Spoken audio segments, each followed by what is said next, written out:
Order.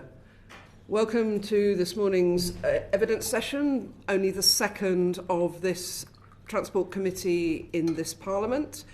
We're looking today at the issue of driving test availability and why it continues to be so difficult for learner drivers to book tests some 2 years after the end of what we would call the COVID crisis.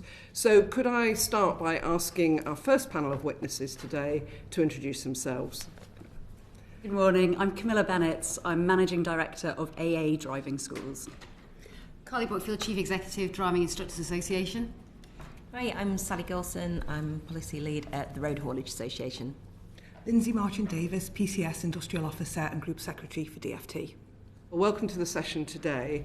So we've put this as one of our early, quick inquiries, because so many MPs are saying, and said to me before and after I was elected Chair of the Transport Committee, why can't my constituents get their tests? There is some kind of crisis, and this is long after the COVID situation. So my first question is, why are people struggling to get driving tests? I'll go left to right. So the real challenge, it started with COVID. So during COVID, around 1.2 million driving tests were cancelled due to the restrictions in place. Now, when it opened up, a lot of those people still wanted to have those tests. But on top of that, you have all the new people who want to start to learn to drive in that year. So it created a real surge in demand for driving tests. Unfortunately, with that surge in demand, the number of driving tests available does not match that, and that's been sustained for a number of years. Hence, there's this acute shortage of driving tests available. Okay. Ali? Yeah, I'd echo that sentiment as well. There's a demand and supply issue. We're at a kind of peak demand situation and supply is limited. We also have an issue with examiner recruitment and resourcing as well, and resourcing across the piece for DVSA. Sorry, you're going to see a repeat here. I will add one sort of slightly different thing from a commercial perspective. We've seen, obviously, quite a bit of funding coming our way with regards to the HGV skills boot camps, which has probably added to the demand for HGV driver tests. But yeah, I mean, mainly caused by that backlog. And Lyndsey, from trade union perspective. So obviously there's the need to recruit driving examiners, and that's been continually highlighted in DVSA's business plans, both the initial and the subsequent ones. But the key issue we've got here is the terms and conditions they're offering driving examiners who they're desperate to recruit have been degraded. They're now a different type of contract, and they're less good than the substantive ones, and that's a key issue. That's something the PCS has highlighted, and we've done some work on that, but it's still not as good as it used to be. And obviously there's a pool of people that are attracted to that type of job, and if you're looking particularly at instructors moving over, then it's just not financially viable for them. And also it's worth noting that DFT has some of the lowest pay grades of EOs. Going to drill into some of the issues. Sorry, and then also there's the issue about the multiple booking of tests by third-party organisations, and that's obviously a problem too. Yeah, obviously we're going to be drilling into each of those issues that you've all raised. But looking again from a helicopter perspective, we're still getting the casework. I met a 17-year-old lad on Saturday who has no date for his test, and he's paid £300 for the privilege. So is it getting better or worse? And if it's not getting any better, or even if it is the DVSA taking the right action to make it easier to get a driving test? So I'll go Lyndsey. It's not getting better. It's not. Okay. No, I read colleagues' evidence that they put forward, and you can see that the waiting times are the same or worse, I think, than in 2021. And the things that they could be doing better, I think, is a more robust approach to looking wider when they look at how to resolve this, and a more robust approach to assessing how that's going. Obviously, the things I touched on before about better terms and conditions, stopping the ability for third-party people to be able to buy multiple tests is a huge issue, and I think they need to collaborate, more frequently and in more detail with the stakeholders who are obviously sat here today. Thank you. Sally, is it getting better or worse for HGV It's going to be tests? slightly different, I think, to everybody else because, yes, I mean, things really have improved for HGV driver testing. I think we did a lot of work post-pandemic when we had the much publicised driver shortage and worked together with DVSA, DFT and Department for Education as well. We were prioritised during that time. We've managed to get through the backlog now.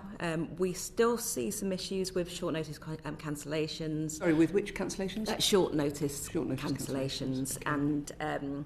And obviously during the summer there's always issues. Sorry, these are the test centres cancelling Yes. at short notice. Yes. And obviously that has an implication, an effect for our training providers, especially if they're doing an apprenticeship route or a boot camp route, because it's really important. Obviously they hit those time targets. But yes, generally speaking, it's definitely much improved for us. And Carly?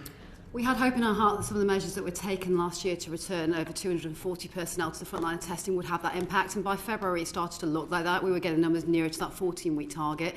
But by June, July, we started to see that creep up to 18.4, and now we're at about 19.4. So over a third of test centres in the UK are about 19 weeks. Sorry, over a third are about 24 weeks. The rest are about 19 weeks. So it's not an improving picture, which begs the question, what other radical measures can we employ to start seeing those numbers go down? Yeah, and Camilla? And I would just echo those statistics that before COVID it was a 6-week wait. We're now looking at a national average of 19, which, given the length of time that's lapsed since COVID, I think does suggest that the DVSA is not managing to effectively take the right action. And that's the real challenge, is to get to that root cause, which we believe sits with the driving examiners. Thank you. Okay, I'm going to go over to Alex for the HGV perspective. Yeah, so probably specifically aimed at Sally. You just said that the backlog had been successfully cleared. What effect do you think that the introduction of a customer account manager scheme had on waiting times for hauliers obtaining HGV tests? And are there any lessons that could be learned in the way that backlog was cleared for your average 18-year-old who's trying to get a test? So we'd long asked for a specific customer account manager. So there was a national one and 8 across the UK, and they worked well to start off with. The comments that I've had from most of the training providers now is that because of the demands there are, many of them are being seconded to driver testing and examining. So I think there's probably, in the past year or so, not many people have had that much contact with the customer account managers. We would love to see them come back on a full-time basis rather than seconded, but also recognise that there is a huge amount of demand.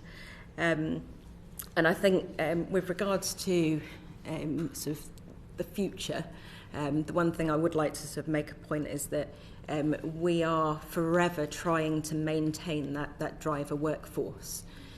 So in terms of trying to get some young, fresh blood into our sector, it's really important, especially, as I mentioned before, going down those funded routes, that we still get those tests promptly, because we can lose people quite quickly through that system. Okay, any more questions on HGVs? And I mean, if the HGV test waiting times were to increase again, what effect do you think that would have on the logistics industry and the wider economy? So we've done quite a bit of analysis on this in the past few months, trying to predict what the future driver demand is. And because we've got quite an ageing workforce, so it's above the national average, 51 is the average age of a driver. Every year we see quite a number retire, so it's sort of roughly about 20,000 retire, and sort of you can see other people moving out of the sector as well, so of anything about 40,000, or they get promoted. So on a constant basis we need to see at least sort of 70,000 plus tests conducted, taking into account the pass rate. So it's really crucial for us that we keep and maintain the current driver workforce. We saw what happened at the end of 2021 when we lost that capacity to make those deliveries. So expect the same if it starts to sort of to fall back, and those deliveries will be delayed or not made. With some of the changes you're seeing experience, are you concerned about road safety? So it's been pointed out to me that the quality of the candidates coming for HGV tests are not quite the same, and that's both their driving skills, but also their highway code theory. So I think a few of them were saying it's like people are obviously learning how to pass the test rather than actually learning the knowledge.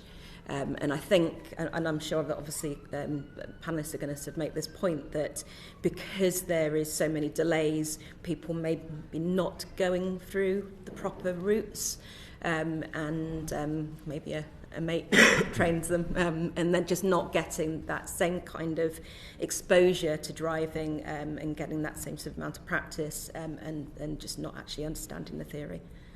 Okay, and I think you've said the introduction of the customer account manager scheme has helped. I think it helped initially until we lost them. Right. Okay. Yes. And I think the DVSA said they plan to widen the scheme to motorcycle training bodies. And has it happened? And if not, when will it happen? I couldn't ask you to, because I don't we'll get pick that involved up with the DFT team who are sitting behind you. Scott. So thanks for that, Sally. I'm quite concerned to hear what you said about the standards.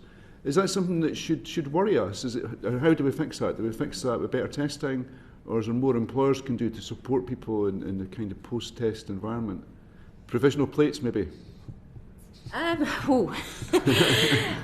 a lot of questions. I think it's important. Sorry, I'm kind of going on to experience that I don't have, but from probably more of a personal perspective, I think it's really important that people actually have a certain amount of time training, because as everybody knows, you can learn how to pass a test, but it doesn't necessarily make you a competent driver.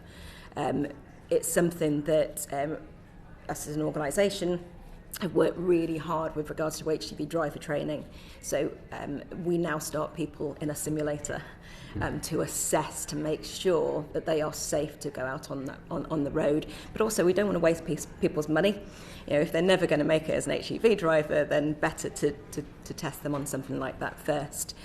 So with regards to HGV driver testing, you've got that next level that they've got to sort of achieve, and I'd like to think that that's picked up at that point. Certainly our trainers are saying they're spending a lot more time on those basic skills, and quality training providers would do the same.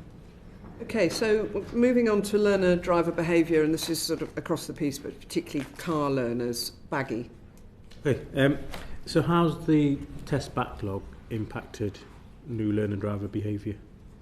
We've seen a change in consumer behaviour, if I may call it that, in that there is panic buying going on in terms of tests. So pupils are starting to think about booking a driving test as soon as they're starting to think about learning to drive, which is not what we want. If we're looking at HGV being a problem in terms of experience and learning, Cat B and CBT for motorbike is the foundation for all of our drivers. So we must focus people on what they need to learn in that process, rather than that headlong rush to the test centre. You know, one of our categorical problems in the UK is we have a fairly arbitrary process of learning to drive. You can learn what you want with who you want, until you go for those 2 mandatory tests, and then off you go. So if we're seeing this change in consumer behaviour on top of the behaviours that we already had with new drivers, we're going to see that problem coming into other forms of driver licensing as well. We're just not getting people experience enough before they pass the test and then the period after their test. And I think to add to that, I think the big challenge is before we got these long waits for tests, people would work with their driving instructor. When their driving instructor thought they were going to be ready, it'd be like, got a few more tests, go and book. You got a few more lessons, go and book your test. Now, because you're looking at 5 months, maybe even 6 months to find that test, people, it's not a luxury. They need to pass for employment. They need to pass for access to further education. And so they're being forced to book that test and then work to be ready by that date. And that creates a lot of anxiety and a lot of pressure on young people. And with a pass rate of 48%, the majority will then need to go back to the start of that queue and find another test in 5 months or more. So it's very different to how it used to operate. So you've got your Ready to Pass campaign. So are you saying that's not been too successful then? Or? All credit to the team that came up with that campaign and been able to push it through as something that should be taken seriously. 25 years marketing communications background, I'd love to say those will be the fixes it'll make. And I think it's had some success with some areas, but the campaign hasn't got wide enough. You know, government communications only reached so far, and particularly in the case of DVSA. So I think we need to look at better ways of working with pupils and their parents. A big parental campaign would be an aid as well, to look at what is actually needed in the learner's drive process. And although I'm here to represent members, we also need to look at what driving instructors are actually teaching. The majority will do a really good job, but if you look at the Working as a Driving Instructor survey that's been published in the last kind of 48 hours, there are things in there that look at the key risks that are taught when you're learning to drive. Now, the predominance of focus that respondents in the survey are saying they're looking at is not the things that we really need to look at. That the figures for what they focus on in driving lesson for the key risk areas like driving distractions, after dark, driving passengers are much lower than the top 90% stuff, which is, you know, kind of driving in urban landscapes and on motorways, which actually are less risky than some of the other things. So that radical overhaul, I'm going to keep banging on about it, about how we learn to drive in the UK, is important. Increasing supply of tests is great, but the caveat I'm going to stick on that is that increasing accessibility might create liability. So we've always got to be careful of that balance, that if we increase accessibility to our roads, we take that liability seriously. We make sure those who go onto our roads are the least risky people that we can have on there. Yes, go on, Lyndsey. Just a point to note, the Ready to Pass campaign, I know that there was something that was a target for DVSA. I've been with PCS now for just over a year, and it was only in my research for this committee today that I found out about the Ready to Pass campaign. You can see from DVSA there has been a period of work around that. If you look at their Instagram between June 2022 and October 2023, very heavily hit. But there's been nothing on their Instagram since October 2023 on the Ready to Pass campaign. And that's one of the ways that predominantly young people are going to engage, isn't it? And there's a lot of good work there that could have just been reused and reposted. It's just not there. And when you look at the consequential business plans, that conversation around Ready to Pass has disappeared as well. Alex, you wanted to come in. Yeah, talking about changes to learner-driver behaviour, I mean, I'm sure all MPs have got cases in their postbag. I had a case, a girl called Abigail, she's from Dunstable. She's gone and decided to do her test up in Cumbria. And likewise, there are also another constituent of mine called Kai. He was told, you know, that the next available test he could get was December 2025. He's basically given up. So I was wondering what kind of knock-on effect that had on planning for things, in the sense that people might be going hundreds and hundreds of miles. How on earth can you prepare for that? And to what extent do you think people genuinely are giving up because it's impossible? There is a statistic in the same survey that I've referenced the DVSA released this week that shows that of the reasons people take a break from learning to drive, 89% of respondents actually highlighted the fact it was the waiting test times that were making them give up for the time being. So they will take a long break rather than keep paying out to their driver training to keep them current. And then we see that sausage factory bulge at the other end when they're ready to come back and they've got a slot, and that pressure comes on the driving instructor to pick that pupil up again and try and get them through the test. There isn't a massive problem with somebody travelling to another test centre. One could argue actually experientially they're not being cribbed for a route around their local test centre. They're going to be put into a real life scenario of taking a test somewhere they're not going to be familiar. But we don't want people to travel too far and have to put all that extra expense into the process. So yes, certainly looking at how we can ease access with that, again, that caveat on easing access for those who need that access quicker. And this preparedness to pass the test that you've raised, all of you, is it impacting on the pass rate? No, the pass rate's still pretty poor if we look at it, really, and it's been falling. So really, it's not having an effect in that falling. respect. The pass rate is falling. Yeah, the last figures, I believe, DVSA bow to their superior knowledge on that one, but we are seeing that pass rate falling. People are rushing their learning to drive process. They're panicked about that end goal. They're not thinking about the learning process and what they're going to have to do after that end goal, which is driving as an independent driver. Okay, Lyndsey, did you want to pick up on the whether people are passing? Well, we're seeing from driving examiners that people aren't ready, that they're not prepared. But how can you expect them to be? You know, everyone learns at a different rate. And if you just, you know, as you start, as my colleagues have said, you're putting in because you've got no other option. You're like, okay, it's so far in advance, 5 months, I assume I'll be able to learn to drive in that time.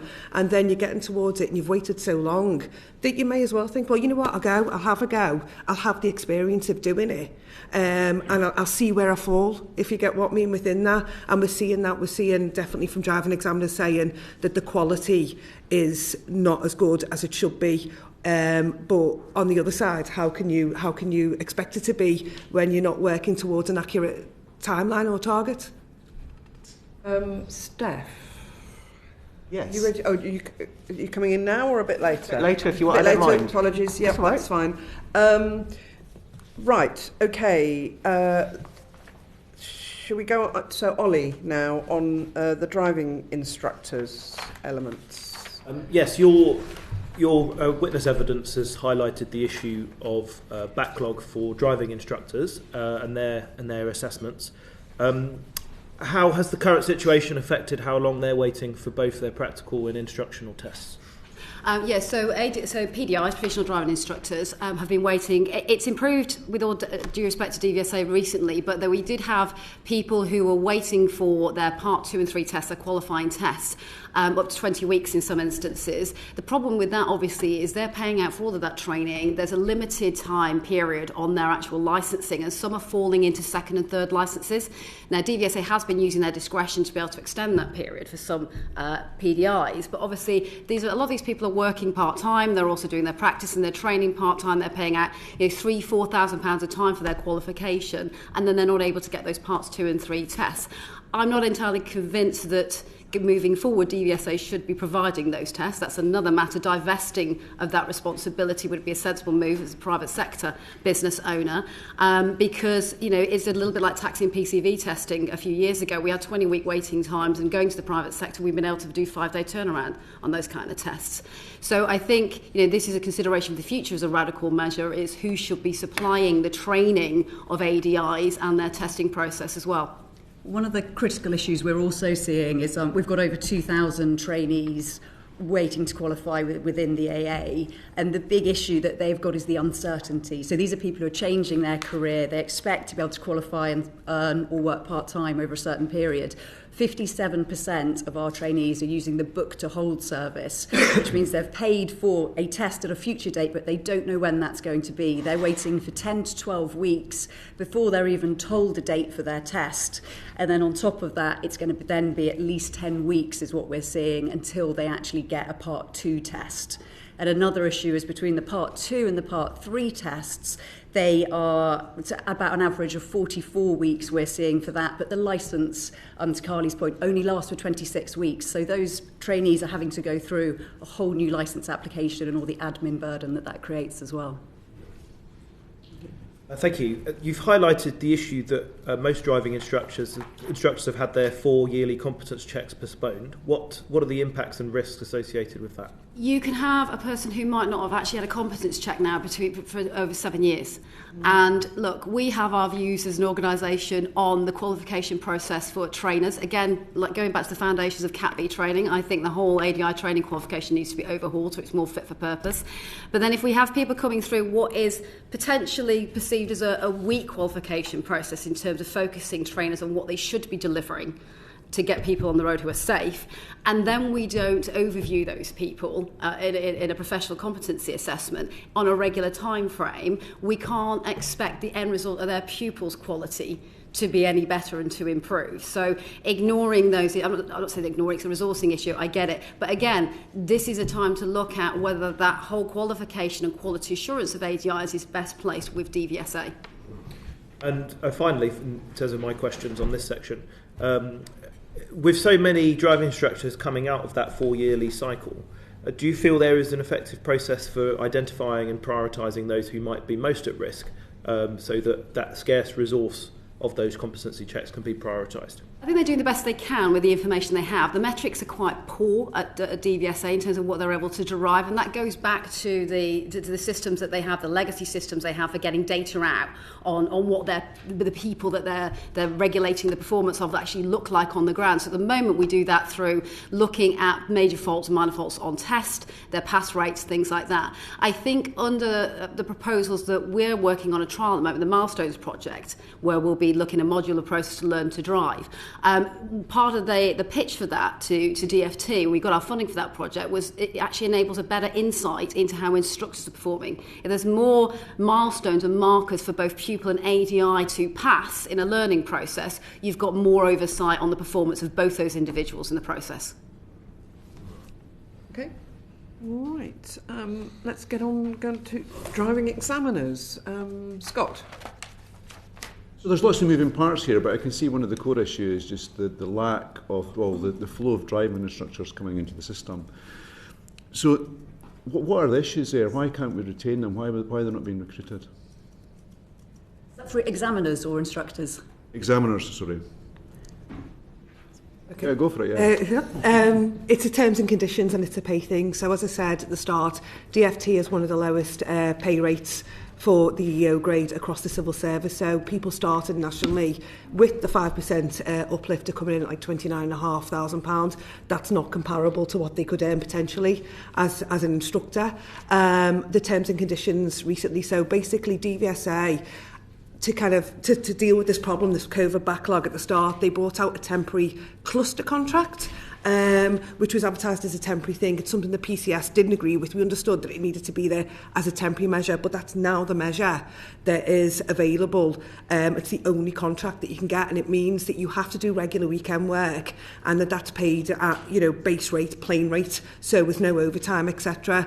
And it's inflexible in that way. You have to do that regular overtime work, and you also have to travel further. So it's called a cluster contract because previously you'd have one driving examiner who'd go to one test centre. Now they're expected to go to a variety of test centres, so it's longer commute, etc. And their subsistence and travel is not as good. PCS have done a lot of work, and we've just about avoided industrial action on this because we've pushed back on those terms and conditions and tried to improve them, but we're aware that it's just not attractive enough for to get people with the right skills and calibre and to retain them as well, and it's just not fitting. And the thing is, DVSA can see this because every business plan and subsequent one, they've set a target for recruiting driving examiners, and that's a target that oversteps. It means that they are aware there's going to be an issue with retaining them, but every single time they haven't met that target.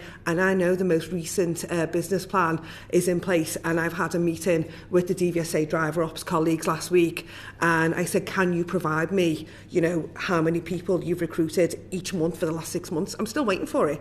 So that means they're either unable or unwilling to give us that information, but they've acknowledged that they will not meet the most recent target, which is not a surprise. Okay, so going back to cluster contracts, I mean, what does forcing people to work antisocial hours, what does that do for the diversity of the workforce?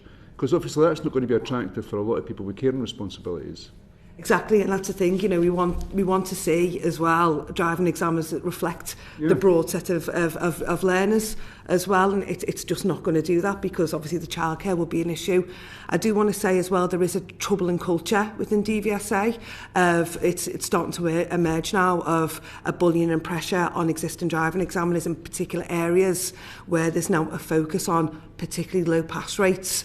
And that is, an issue. And then there's also a focus on removing what's considered as low test routes because there's now a pressure on driving examiners, I think, to resolve this in some areas by pushing up their test rates. Let's not forget what DVSA is about. DVSA is about ensuring, regulating road safety. It's not about inflating test figures so we can just deal the backlog this way. It's about road safety, and that's a huge issue that our examiners are coming to us and they're starting a whistleblowing process. It's quite distressing, some of the things I've read and the pressure they feel. Yeah, before I came here, I worked in academia for many years, and the notion of people being encouraged to pass students is always something. There's tension in universities right across the UK. So is that what's happening then? People are feeling under pressure to pass students which they might not otherwise feel are safe to go on the road?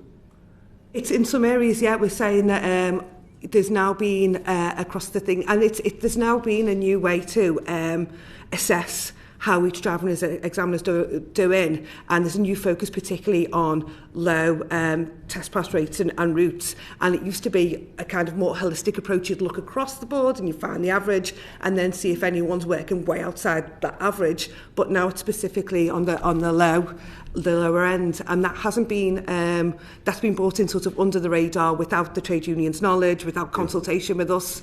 And then we're getting back people who are saying, I read something yesterday from one member saying, you know, I've been told that if I don't improve my pass rate, it may lead to disciplinary procedure. And you know, that culture, people aren't here for that. Driving examiners want to see people passing safely. They don't want to be involved in this unsafe element. You'll just come in. You've raised 4 particular areas: pay, the travel to different test centres, the forced weekend working, and the culture and the pressure. In relation to the kind of the 130 that we see being lost now annually, what do you think the main issue is for them? Is there an order to those concerns? All I can give you is what the DVSA have given me, and obviously what the driving examiner said. So the DVSA do analysis of why people leave. So in the last 12 months, the 2 things mean the top one was pay and the second one was culture. And so that's what I can give you, and all is reiterate what we're being told by driving examiners and LDTMs. During the time at which LDTMs were doing full-time testing, that wasn't rolled out particularly well, and we frequently had like LDTMs in tiers, and the LDTM is a phrase, local driving test manager, and that means they manage each driving centre. And so, as my colleague was saying, there was a time when they went back to full-time testing to try and reduce that, but it wasn't rolled out particularly well, and we had them in tiers, and I know that people have left because the stress was too much. And of course people are coming in, and when they're dealing with the hard end of obviously all the long waiting lists, and people are frustrated, they are upset because they've waited so long for this test. It's not very comfortable to be on the end of that. Carly, just do your members ever feed back to you about any concerns about who's being passed, and I mean, are they reporting pressure? Yes, there is some anecdotal reporting that they try to have a good relationship with local test centres, so they are sympathetic with what examiners are going through. So yeah, there is sometimes some concern. I mean, a driving instructor might show concern the other way, which is not enough of their pupils are passing. But there is some concern about the pressure, downward pressure on examiners at the moment. I mean, going back to your point about recruitment and diversity, I think one of the things is, yes, you can throw more pay at people, and I definitely agree it's not unattractive. In your hunting ground of driving instructors, which is the prime hunting ground, it's not an attractive career at the moment to go and work for DVSA. They know that the pressure's there, they know the pay's not brilliant, so they're not necessarily going to switch. If you look at the working as driving instructor survey, again, you can see earnings are going up in our sector, so you're not going to switch away from that. But as an employer, I know it's not just pay. I can't just throw more pay at my employees to make them work better. Flexibility is a huge thing as well, and I know DVSA have looked in the past at introducing more part-time examiners, and to get that diversity as well, working mums, things like that, to get more people in who could work part-time, because if you're looking at a pressured job, you're more likely to stomach looking at that job if you know you're only going to have to do it for X hours a week, rather than thinking you're grinding with the yoke on your back for full-time hours. So I would really encourage that focus on not just flexible working hours, but are there more flexibilities and God knows I'm going to say it, from working from home. Crazy idea, but we know we've looked at it before for examiners. And all my examiners, we run an advanced testing regime, they all work from home. They all enjoy flexibility. They like the fact that they can combine driver training with examining as well. A little bit difficult because under the EU directive, you're not supposed to hold an ADI badge if you're an examiner, but anything we can do to attract people who already have that knowledge of driver training to these careers and offering that flexibility would be a good way to look at this resourcing issue.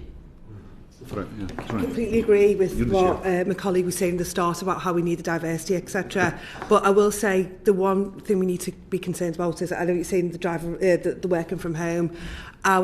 We have seen an increase in assaults, and some really quite nasty assaults. We named it driving examiners have had to be in hospital for a period of time, and that's a thing with the working from home and then not going back to a specific test centre. This particular one I'm thinking of happened on a weekend when they were the only person sort of testing, so they were the only one in the test centre, and when they were very viciously assaulted, there was no one around to look after them. So we do need to kind of temper that idea with ensuring the safety. But I fully agree with my colleague on, part-time hours, flexibility to get a wider range of people in to make it more deliberately attractive. don't give the result on our advanced test, particularly the taxi sector, where we see quite a lot of aggressive behaviour. For example, we will not give the result for 24 hours.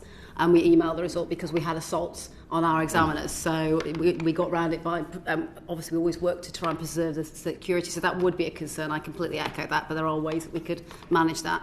I think as well, sorry, just there are, but I think more work needs to be done on that, just because we've had some quite nasty experiences of female driving examiners having people in the car, because you can take someone who've been, been masturbating in the back of the car, so I mean it just beggars belief, because they're just not, and that's a really awful situation. So it's not just the aggression, it's the other things about being a lone worker.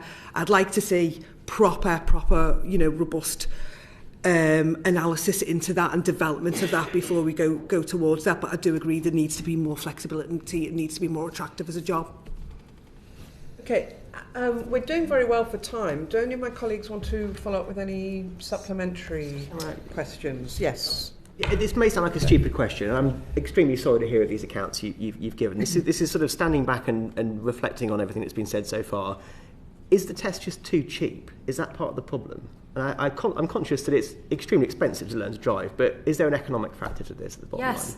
It probably is. I mean, there's a difficulty that you can't make profit on a government service, and that's always going to be the dynamic there. But if you look at things like the theory test, for example, as well, we can't isolate it off as a practical test. It becomes a throwaway item. If you look at the number of attempts on a theory test, it's cheaper in some respects than topping your phone up. Yeah. And so we're dealing with that youth audience. I know we have learners over 25, but we're dealing with that mentality, which is, I'll just keep having a go at it.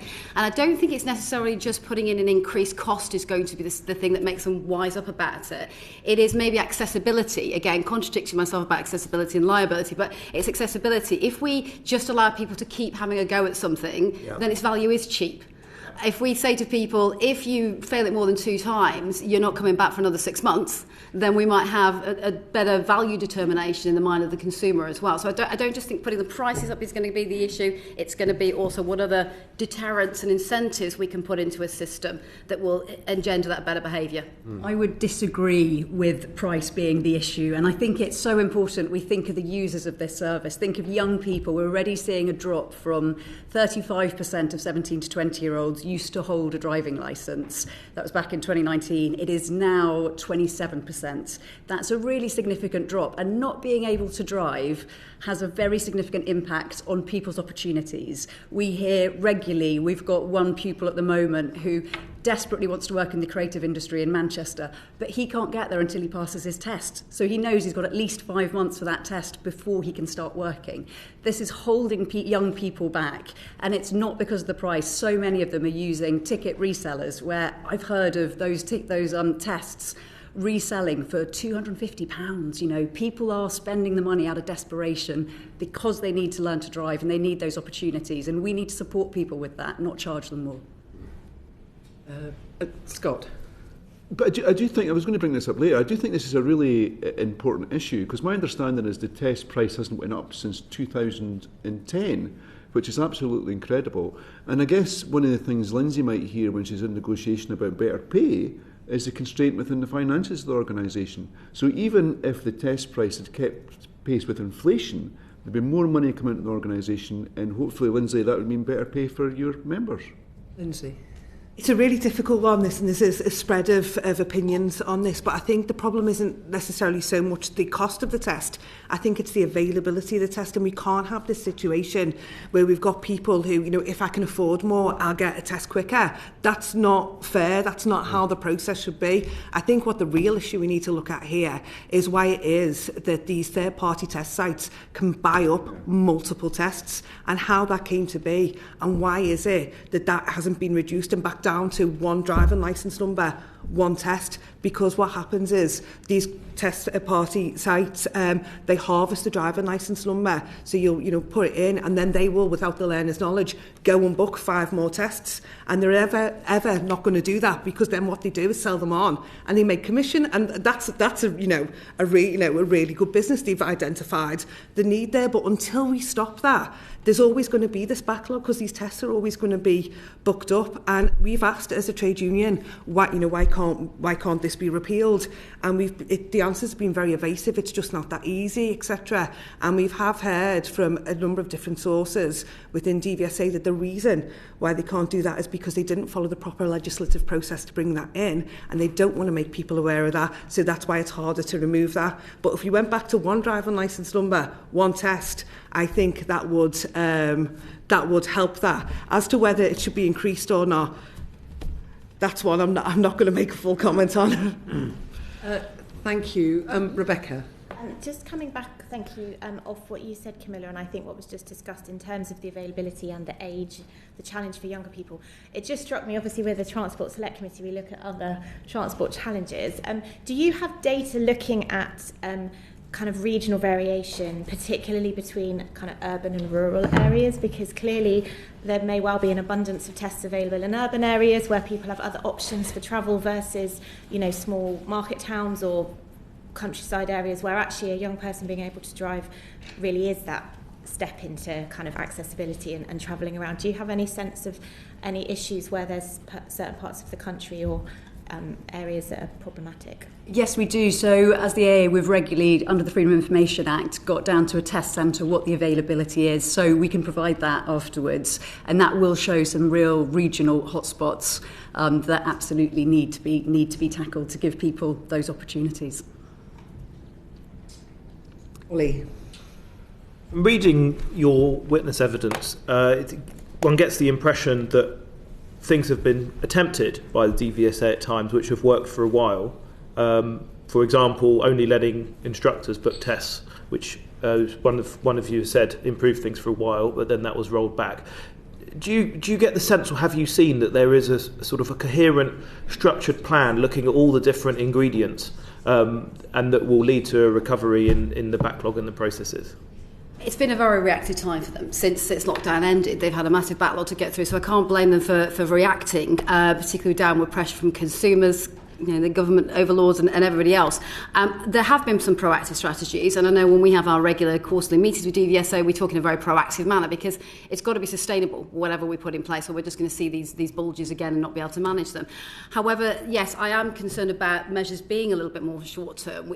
It's difficult. You try and return 240 people to the back line, you're suffering somewhere else in your resourcing. But if this is the utmost priority for the agency at the moment, I think as an employer myself, I would sustain those people being in those frontline posts, because I'm not sure what I see as being more important than this for this agency at this moment in time. It was our suggestion that the restriction of the booking system to ADIs only continued. It was successful when it was tried, where the pushback on that is then we're decreasing accessibility for pupils. Again, I'm going to go back to, with my road safety hat on, I am less concerned about that accessibility than I am about the liability. The thing is, a driving instructor should be the arbiter of who is ready to go to test, and we're not letting them do that if we just let pupils decide with their own experience of when they're ready, when they're going to book that test, and then they in turn put the pressure on the driver trainer to get them ready for that test that they've booked, with no discussion sometimes with the trainer themselves. Lyndsey. You said DVSA have sort of, a really well thought out plan. The answer is no. from what I've seen from the business case. And bear in mind, you might think, well, as a trade union, what's your involvement? The first time I had sight of any business case or the following extensions was the 23rd of October this year, because they haven't given them to us, and because we're not part of that collaboration and that consultation at the start to say, how can we laterally think of a broad plan that will deal with this? It's just not there. It's narrowed, I feel. If you look at the documents, it's narrowed as the time's gone on, and they're just focused on, we'll get these people in, and we'll do it by getting the recruiting. But they're not hitting the recruitment targets. I feel like there needs to be a robust look at, what's been achieved, what hasn't been achieved, and a proper lateral engagement with the different, with the colleagues down here and everyone who's got vested interest, because I don't feel the seriousness about it, and particularly when I go to driver operations meetings and they're leading it, they don't appear to really understand, in my opinion, the seriousness of the situation, and they don't appear to have the concern that we all certainly have. They're very just like, oh, we'll see, we're going to see if it works. Lyndsey, you said you were only party to some key documents late on. Presumably PCS is the recognised union for driving examiners, and what proportion of examiners are members of PCS? I don't want to disclose that because it's our trade union right. No, my apologies. But a significant for that. majority. That's fine. And so and yet you're not. You say you're not included in documentation. There's been no meaningful consultation. It's a battle every day. Okay.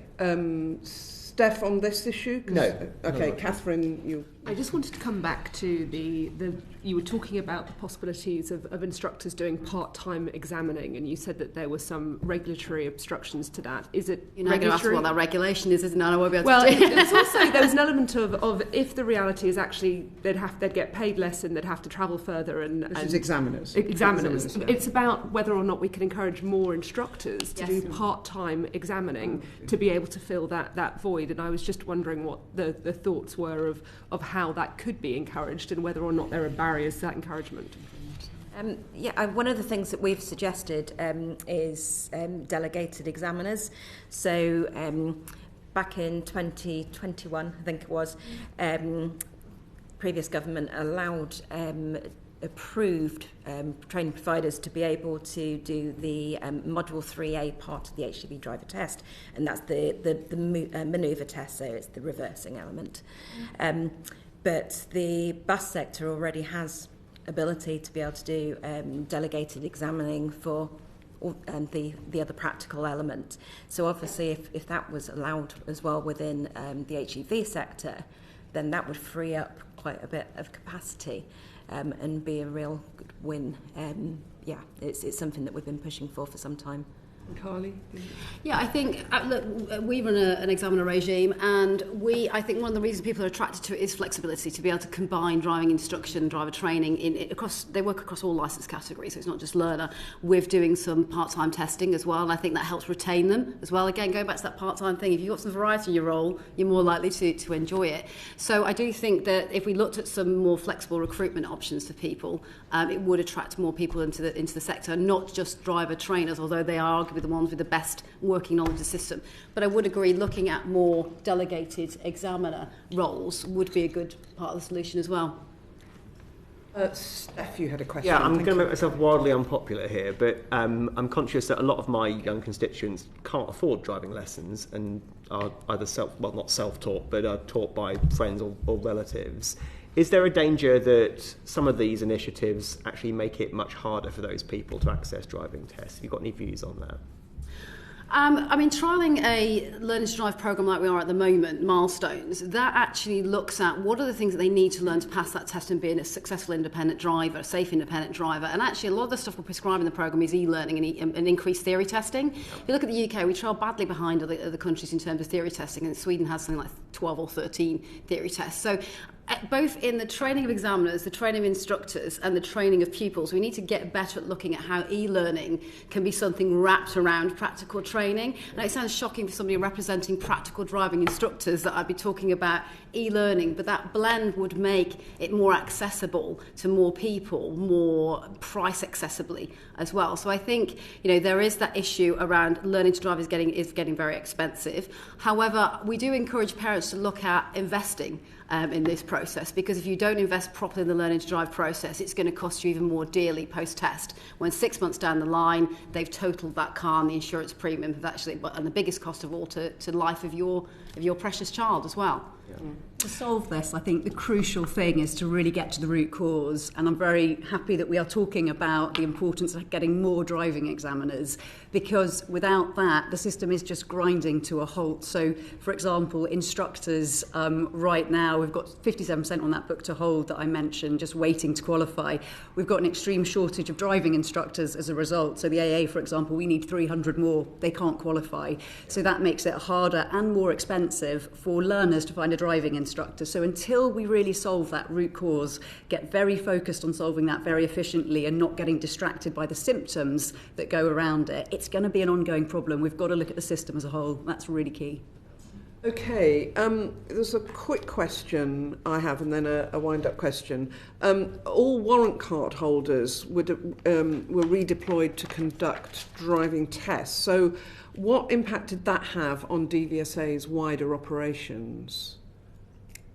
It was, Lyndsey, I mean. yeah, it was a really, really tricky time. So we had a situation where, obviously, as the driving test centre manager, they were doing full-time testing, so they brought people in from the vehicle side to do some of that line management, but within that, key health and safety issues were missed. So we've got a situation where if you've had a previous candidate who's been aggressive or violent, they come with a marker, so the next time they come for test, there's a marker and 2 examiners are meant to go out with them, and we've had some key issues where those markers have been missed, putting our driving examiners in danger.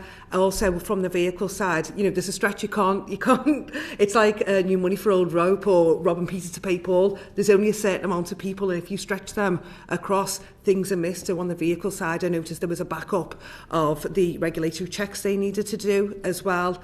And then also, obviously, on our side, but as well as those health and safety occurrences, because the people coming in to do that line management were not as experienced, we found that the LDTMs, who were the test centre managers, were being both people. They were both doing the examining all the time, and they were also picking up on some of those issues that just weren't being covered.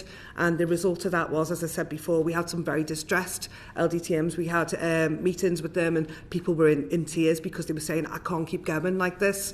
And you'll notice from the business plan that one of the things that the DVSA have identified is that the risk of burnout for driving examiners and local driving test centre managers the longer this goes on. And it feels like the LDTMs, who are now being asked to do, will be mandated to do some additional mentoring, are always at the hard end of that. And if you don't watch it, they will leave. And, you know, again, we've asked for those leaving rates of driving examiners and LDTMs. We're still waiting for them, but we've asked for them. Okay, thank you very much. So I'm just going to ask you all very quickly, what 2 things should the DFT or DVSA do to change this situation? Camilla. So I would actually just choose one thing, which is net growth of driving examiners, so there's greater availability of test slots, and that net growth is really important. Retention is arguably more important than the acquisition, so those 2 combined. Thank you. Carly? I would look at considering closing off the booking system until we can get through this current crisis, to anybody but ADIs to be able to be a better arbiter of who is actually truly ready for tests and ready for licensing.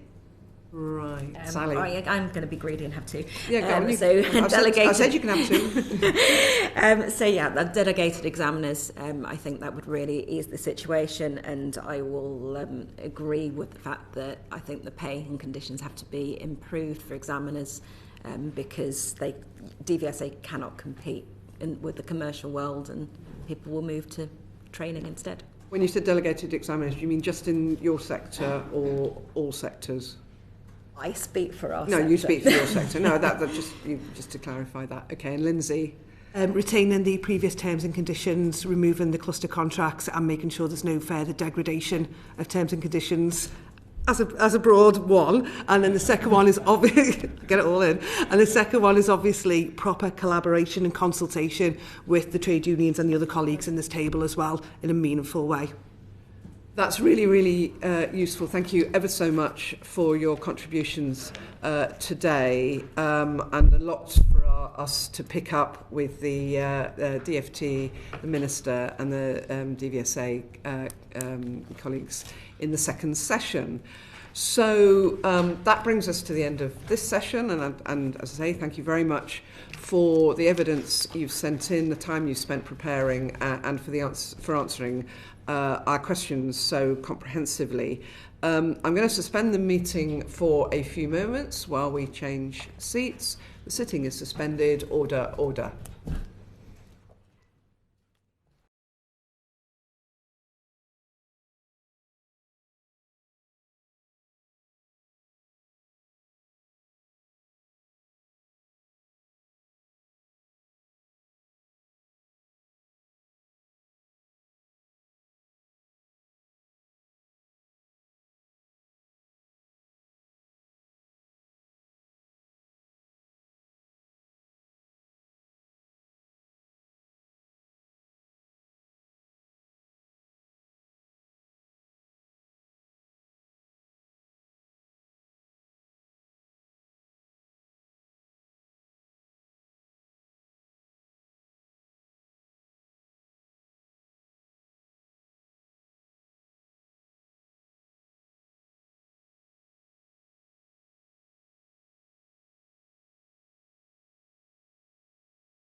Welcome to our second panel.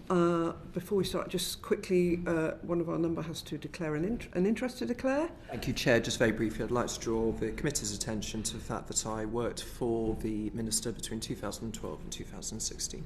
Thank you, Lawrence. And of course, I was a member of this committee when the Minister was the chair of this committee. I want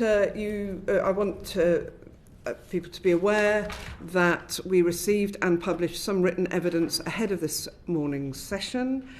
We'd really welcome further evidence after this hearing from the department and from DVSA because this was a contracted hearing, inquiry.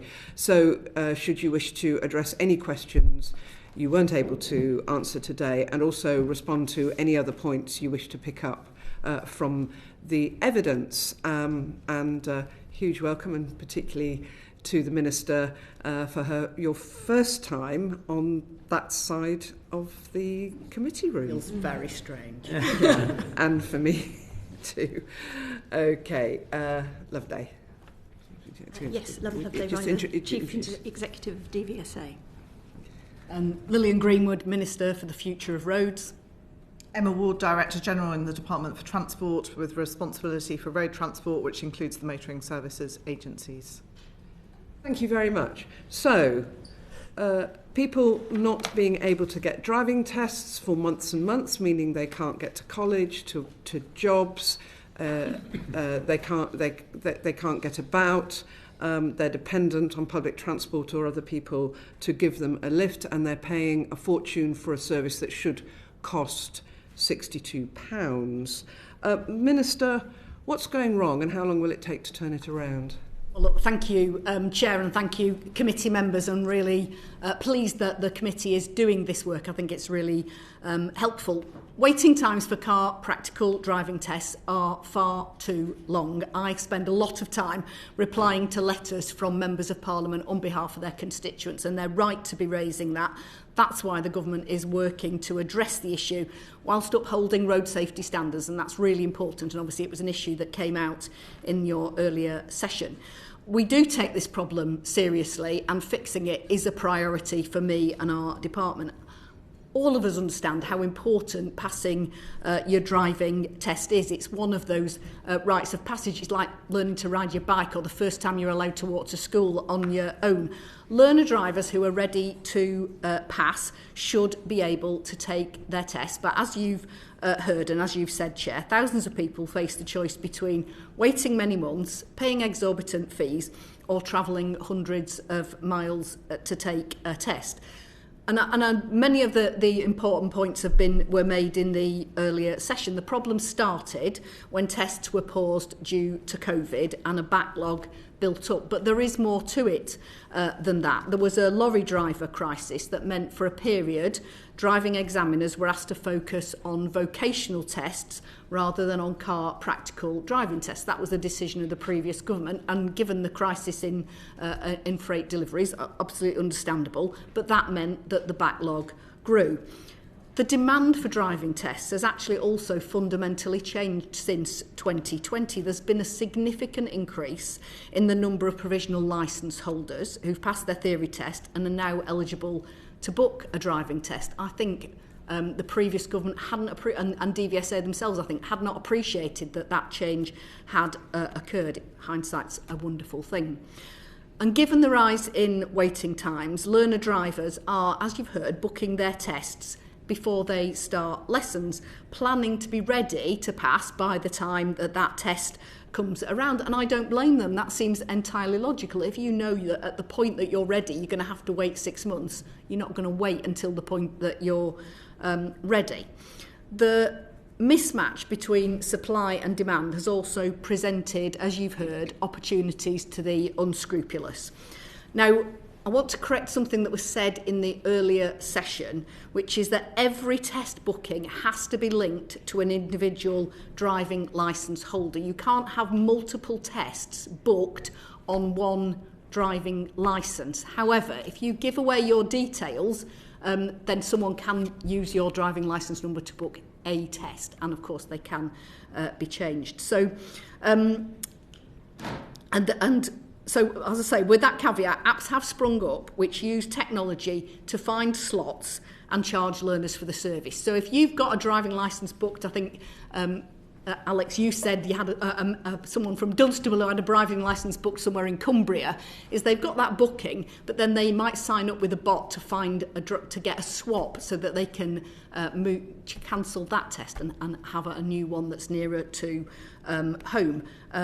The online booking service, which you've heard is the booking system used by instructors and driving schools to make bookings on behalf of their students, is also being exploited, and test slots are being booked and then using the details of one of the driving of a learner driver, but then being sold on the black market for, in some cases, absolutely huge profits.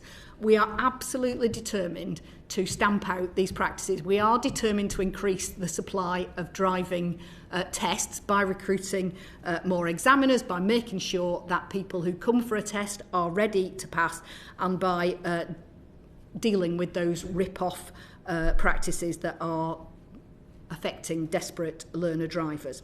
Now, 4 years on from when this started, the problem that we inherited as a new government is complex. Fixing it is something like, I think, trying to put a genie back in a bottle, but we are taking it seriously. We are determined to come up with effective long-term solutions. There have been attempts that have sometimes led to an improvement in the short term, but then deterioration. We need to have long-term solutions. And frankly, today's session will help us to do that. So I really appreciate the opportunity to come and listen to the evidence, but also reflect with you today. Thanks. Okay, so before we move on to what needs to change, Loveday, could you just let us know what are the current waiting times for people applying for a practical car driving test and for HGV tests and for Part 2 and Part 3 for ADI tests? I can answer most of that question. Okay, I'll explain why in a minute. So in terms of car, current as of the 2nd of December for overall for the GB it's 20.6 weeks, which breaks down into England 20.6, Scotland 16.1, Wales 12.6. So you can see some regional variations there. In terms of the vocational test, the target that we are hitting there or thereabouts is 3 weeks, and that has been the case since the recovery period immediately post-COVID. For bike tests, for Mod 1 and Mod 2, we have a 6-week SLA, and we have been largely hitting that. It's 6.2, 6.3 at the moment. It's very seasonal demand for bike, but broadly speaking, we're on 6 weeks. In terms of ADI testing, we don't have a national waiting time statistic, and the reason for that is that we have a system which you heard mentioned in the previous session about book to hold, and what that means is that our team of ADI examiners will look at where tests are requested around the country on the book to hold system, and then we will deploy them nationally to try to go and clear down an area or a location, and it makes a sort of waiting time quite difficult to have, so we don't have the same sort of statistic for that. Okay, Lawrence, you had a question on this. Thank you, Chair. During this hearing we've been talking about generalised problems, but they are particularly manifest in local areas, as we've heard, and Birmingham was named earlier this year as the 5th hardest area of the country to get a driving test. Could you talk through what steps you take to monitor those particular hotspot areas, acknowledging that there's a problem across the whole country, but where there are particular local pressures, what measures are taken to identify and, if possible, redeploy resources to address those very specific hotspot areas? Loveday, you're probably best placed to... Yeah, clearly we monitor the wait times at every single driving test centre that we have, and there is a degree of national variation, as I've said. That demand signal, if you like, is made a little bit more difficult, and I'm sure we'll talk about the effect of the booking cancellation apps later. But where a test is booked is not necessarily an indication of where it will eventually be taken. So just for example, if I looked at Dumfries in Scotland, they conducted just over 1,700 tests, but they had 23,000 cancellations. So this is the phenomenon of booking a test one place and actually wanting to take it somewhere else. What that means is it's actually quite difficult for us to do workforce planning and to recruit and retain examiners in the right places. But notwithstanding that, we look at demand every week. Our figures are updated and look at what the wait times are. And then certainly in periods where we have not had wait times uniformly high across the country to the extent that they are now, we have tried to get people to move from one location to another, so offer them incentive to go down to London, and the South East particularly is where we've been short. At one point we were moving between 60 and 80 people would come down on a weekly basis to take tests in different parts of the country. I have to say we don't do so much of that now because there is an opportunity to get high wait times down in places which are more easily travelable. And the cluster contracts that were mentioned in the previous session is also a means that we have had by which we can get some flexibility to move people from a centre that maybe hasn't got a high wait time to one that has, and go with the demand. So it's every, this is the job of the manager, moving people around to try to get wait times as uniform as we can. Thank you. Alex. Some learner drivers may be watching this today. Do you have any message to them? What would you like them to be doing? I mean, should they be trying at 6 a.m. every Monday morning to get a test? Should they be using the third-party sellers? Should they give up? What is it that you would suggest that a learner driver does today? And is the DVSA sorry about the mess that's there at the moment? Well, can I say first of all that yes, I am really sorry. on behalf of our department and the DVSA that learner drivers are facing that problem. This is not a situation that anyone would want to encounter.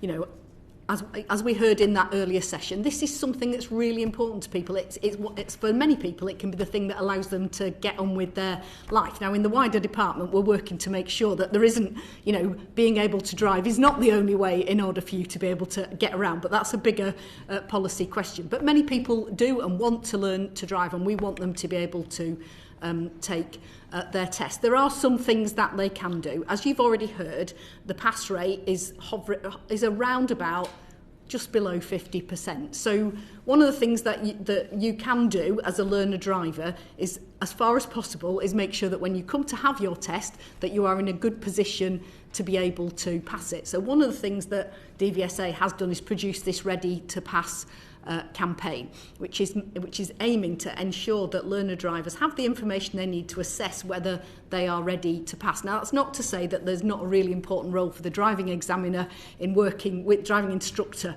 working with them to sort of say when you're ready or when you're not, and that does have a bit of an impact on the way that driving instructors have been able to swap tests, but I'll perhaps park that on one side because it's complex. So, you know, making sure you're ready. We know that if someone takes a mock test, then it increases their likelihood of passing their actual test very significantly. I think it's 40% or something like that. So that's something that people, if they can do that, that's a really helpful thing to do. You know, the waiting time is not actually a waiting time of if you went on today, that's how long you'll have to wait to get a test. The waiting time is when 10% of the tests in that week are available to book. It's a slightly different thing. And of course, tests do get cancelled all the time, and therefore slots become available. So yes, new slots are rolled out at starting at 6 a.m. on a Monday morning for 24 weeks hence, but also at any time there will be additional slots coming up as a result of cancellations. And so yes, if you look on the booking website regularly, you will be able to potentially spot them. The difficulty is that there are also bots doing that on people's behalf at a cost, and obviously bots can move faster than human fingers. So I do understand why people do that, and it's one of the reasons why we want to tackle the bots, because although, you know, you could argue that it's providing a service, but it's not. But they're charging something that they frankly that shouldn't be needed for learner drivers. We'll come on to the bots issue. I don't know if there's something more, Loveday, you wanted to add in terms of our advice to learner drivers. Yeah, I can, but I'd also, just to echo what the Minister has said, you know, I would hate anyone to be under the misapprehension that we don't desperately care about getting this sorted out. At DVSA, it is the top topic of our management attention, and we have worked tirelessly over the last 4 years to try to address this situation. It is priority one for us, and I am desperately sorry for people who are really struggling to get their tests. I empathise and feel for them. There is no complacency here. Thank you. Rebecca, you wanted to come in on the waiting times. Loveday, you addressed the question we asked earlier in terms of regional variations on test availability, but you talked in terms of the regions of the nation rather than, the Wales, Scotland illustration. What we were meaning more was southwest, southeast, Midlands, etc. So London. Do you have London? Yeah, do you have that drilled down as well, just to get that? I have in my. If you give me 2 I've seconds. got it handy in terms of the regions are split by 4 zones. Yep. So the zone A is Scotland and North East England, and it's 17.1% is the average waiting time. So 17.1 weeks before you get to 10% of available slots. In zone B, which is Wales and North West England, it's 16.8. In Zone C, it's Midlands and South West England, it's 21.4. And in Zone D, London and South East England, it's 23. So, I mean, London and the South East is where the problems are the most severe. I actually have availability and waiting times for every single one of your constituencies. You know, and frankly, generally, it is at the upper end. That is the reality of where we are at the moment, and that's why it's such a priority trying to do something about that issue. Okay, that's where we are now with waiting times. Let's move on to what is being done to try and reduce waiting times. So, Katie. Thank you, Chair. I understand that the DVSA is replacing, or is looking to replace, or perhaps has replaced their driver services platform, which I think is basically sort of booking and instructor registration. Has that happened? How's that going? We began, it was identified as soon as we had to move bulk tests through COVID that the platform that we had was not really up to the job. So we started from the very earliest point looking at alternatives. We ran some testing and some pilots on looking at different technologies, and we actually sort of got a mock of the system that we would like to build, and we're pretty confident that we have a good solution and a good set of requirements. We have produced a business case, we have gone out to market, and we are now in the governance period for the full business case, which has got to go through all of the relevant approvals, including Cabinet Office and Treasury, and we hope in the spring to be able to let a contract and get going with development on that. How long do you think it would take from then? It's really difficult to say because at the moment we haven't. It's an agile development. The system itself covers an awful lot of things other than just the car booking system. We will prioritise and start with the car booking system. If you don't mind, I'm not going to commit myself to a time because we haven't yet got a supplier and we haven't yet sort of worked through that timetable. But it is priority one for the development as soon as it gets going. Thank you. And then I also understand that there are sort of targets, obviously, that the department and that the DVSA set for these waiting times. And I think the target for March this year was 7 weeks wait. I was wondering how that target was arrived at, how was it set, and what was the plan, what would have needed to happen for that target to be hit? Well, you're probably best placed to talk about that because obviously it predates me being in post. It does. So the business planning process that the department goes through with DVSA covers all of their services, so not just driver services but vehicle and enforcement as well. The business plans tend to set out a range of KPIs covering all of those. You're right, the driver wait time target was retained at 7 weeks. Ministers at that point felt that it was important to set that ambition to get the service back to where it needed to be. And I think you've heard in the evidence that you've had today, and I'm sure as we go through the conversation today, about the range of interventions that the DVSA, with our support, has done over the last 2-3 years to try and get that into a better position. I think at this point in the year it's very clear we are not going to achieve that 7-week wait time. And I think it's important that we both continue to discuss what is a suitable ambition and target in the business planning process, but more importantly that we continue to really get to the root cause of the problem and ensure that DVSA are equipped to address and tackle it. So is 7 weeks still the target now? We have not yet published the business plan for this current year. Okay. And is there one particular thing that you feel led to missing that by sort of such a margin, or is it the cumulative effect of all of the things that we've already been discussing about this morning? So, I think you've heard in the evidence and from the written evidence that you've had is that we've had clearly a COVID impact. We've definitely seen a shift in the demand picture and the way that learner drivers are now engaging with the system perfectly rationally. But really the capacity within the DVSA in terms of numbers of driving examiners is probably the single biggest barrier to actually achieving that reduction in wait times. And I suppose what I'm getting at is that was known when the target was set, so it's just that we have failed to increase that capacity essentially. I think we'll get onto it, and Loveday may want to say a bit more, but we have DVSA has worked very hard to recruit new driving examiners in. We have gone from a point where the churn rate for driving examiners was relatively high. That has now started to come down, and it's more in line certainly with DFT and with benchmarks across the civil service. But we have continued to lose driving examiners at a rate which means that as we recruit them, actually the overall numbers, you'll see the overall numbers have not actually increased particularly, at all. Since 2020, we've managed to stay flat rather than increase capacity. And what we need to do is increase that overall capacity. So it's both about attracting people in, but also importantly retaining. Scott. So in terms of retention and recruiting new drivers, we heard from the trade union that a big factor there is pay and conditions. And I think, maybe I don't want to speak on behalf of the committee, but I think people were quite surprised about the entry pay grade for such an important role. Is pay and conditions within DVSA an issue? So, so DVSA is part of DFT pay framework, so it is something that we keep under review all the time. I think, we heard from this morning that it has been difficult to retain people.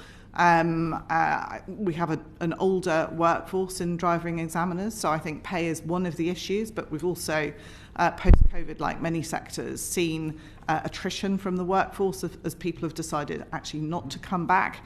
And I think in terms of pay and reward, I think it is absolutely vital that we have a pay and reward system that is commensurate with the roles that people are invited to play. And as we've heard this morning, driving examiners play a really important role. Public sector pay has not kept pace over the last decade or so with the private sector. There is always a differential. So I think it is right to draw a comparison, but public sector pay is never going to compete necessarily with private sector pay, and pay is just one part of the overall reward package. I think it's important to remember that. But as part of Loveday's work on a long-term sustainable workforce strategy, we are keeping those pay issues under review. What I would say, though, is I think it was the PCS representative earlier talked about the EO grade and the fact that the DFT EO grading is not competitive across the civil service. I don't think that's the case. I'm very happy to share as follow-up in evidence to this session some of the data on comparator DFT to other government departments' pay grades. At a London level, actually our EO grade salaries are at the higher end and national EO grade salaries are in the middle, in the median actually of wider government departments. So I think it's something we're going to have to keep under review as part of a longer-term workforce strategy. What we have done is supported DVSA in incentives and allowances, but that obviously is a short-term measure. If there's fundamentally a competitiveness issue, then that will have to be looked at and addressed. Okay, we've got some more questions on recruitment and retention of examiners. Catherine. Yes, and I think I will probably be directing my questions more to the DVSA and Loveday. We've been told that we've got an examiner attrition rate of approximately 130 examiners per year. So why do you feel you can't retain examiners, and what are you doing to improve that retention? Our attrition rate is about 12%, so that 130 equates to around about 12%, which is a pretty standard attrition rate. It was higher than that, and as was alluded to in the panel session earlier, initially, as after COVID, we brought in temporary contracts, thinking that we would quickly clear the backlog. We wouldn't need them for a lengthy period of time. The attrition rate in those temporary contracts, unsurprisingly, was very much higher. So we had an attrition rate of about 19% through that period. We quickly moved to move those contracts to permanent because we needed to give people stability. It's a huge investment in training up a driving examiner. If you've only got then a 2-year longevity for that, it just doesn't make sense. So as soon as we permanentized those contracts, we saw the attrition rates coming back down to something more commensurate with what we see for the agency as a whole. Your the DVSA 2023-24 business plan said that you would be asking your people and external experts to help shape our employee value proposition, our offer, and attract and retain the best people to deliver your vision. In terms of the people that we've heard evidence from already, there is some concern about who you have been liaising with or the extent of that liaison. Can you talk a bit more about who you have asked and worked with and what they have been advising? Thinking in terms of, I'm I'm not I'll call it, I'm not particularly familiar with that sentence and what that was about the employee value proposition. That would have been something for the agency as a whole, I presume. I think that the point is that you were going to speak to your own people and others about your offer. Yes. About what was going to be attractive in order to recruit and retain. So what we do have underway at the moment is a significant exercise across the agency in looking at the different services that we offer, because we have enforcement, we have vehicle services, and then we have our driving examiner services, and we have different conditions. Some have annualised hours, some have a car to travel to and from work, some have different allowances, and the picture that we see across the different services in DVSA shows a degree of flexibility and variability, which leads to a lot of perception that perhaps, well, it's not fair, they've got this and we haven't got that. So the background, I think, to what you're referring to is that we have done a lot of consultation and set up a programme of work to look at terms and conditions and to see what can be done and what could be improved within the gift of what we have, to be able to look at fairness between different parts of the agency and to come up with the best package that is affordable for everybody. It sounds like you've got a particular issue with examiners, so being able to speak to examiners and therefore to PCS, it sounds like, or certainly the evidence we've had today, is that interaction hasn't been as open and full, or the learning that posed hasn't been taken on board as much as it could have done. We consult with PCS. We aim to have a good dialogue with PCS. We meet with them regularly and we go through all of our sort of initiatives with them. The initiative I'm referring to, we did engage with PCS on it as well. I think that piece of it, I think there were some initial concerns about why we were doing that review. I think we are now engaging with PCS. It's taken us longer to make sure that we were doing it properly, and we do have PCS involvement in it. I think there are issues in terms of the package and the perception of the package across the agency, and I wouldn't want to give the impression that it was just the driving examiners that had an issue, because different people have different perceptions of how their package plays. So it's something that we're trying to do across the agency to get fairness between all of our people at the EO grade and the frontline services. But certainly there is no intent not to engage PCS. That is something that we aim to do. I think considering the staff satisfaction level on pay and benefits is only 15%, so it does feel like there is a lot more discussion that needs to be happening to try and ensure that lessons are being learnt to increase that. We were specifically told about pay and culture and not being paid extra for weekends and not being recompensed for having to do additional travel. What is being taken on board about that? What is changing so that we can actually turn that around? So some of those comments relate to what's termed the cluster contracts that I mentioned earlier. And what those contracts are is that they ask people to work 5 days out of 7. So, and those 5 days will be at a basic rate rather than an enhanced overtime rate. So the reason for doing this is to try to promote diversity, to make it actually attractive to some people who maybe can come out and do a work at the weekend, maybe, you know, when they've got a partner around to look after kids. Perhaps the thinking behind this was to try to offer, to come up with a different offer that might have been attractive, but also to try to offer our services over a 7-day period. Now, what I'm not trying to get to is offering a driving test service that is equal over 7 days, because there are a number of locations where you wouldn't get a driving test that was valid at 8 o'clock on a Sunday morning. You may not meet another car. So we have to think about where we can offer driving tests and when. But certainly evenings and weekends are times when our customers would very much like to have driving tests. And the legacy contracts that we had didn't offer us flexibility in that way, and they were also tied to a particular location. So the rationale for the 5 and 7 is to try to spread that around and enable us to cover the service, the basic service, because we didn't always get volunteers for those weekend working. That said, it's rotated. We now have about 30% of our people on the new contract, and that means the pressure on individuals to work a particular shift is dissipated because we don't run for full services at weekends. Having said that, we offer a lot of overtime, and thankfully lots and lots of our driving examiners do take up the offer of enhanced overtime, for which they do get paid. There was also a specific issue raised about the travel and expenses around the cluster, and when the unions helpfully raised that, we did address it, and they have now been equalised, because I think it's important that people are not having to pay extra expenditure to travel around when we're trying to do that to get the service covered. Acknowledging the intention that that you've set out, if it seems to be having the opposite impact in that actually we're still facing really difficult attrition rates, at what point do you look at again and decide that maybe that wasn't the best direction to go in and change your mind? So, I mean, the attrition rates we're facing are not really difficult. We have a 12% attrition rate, which is pretty standard for the civil service.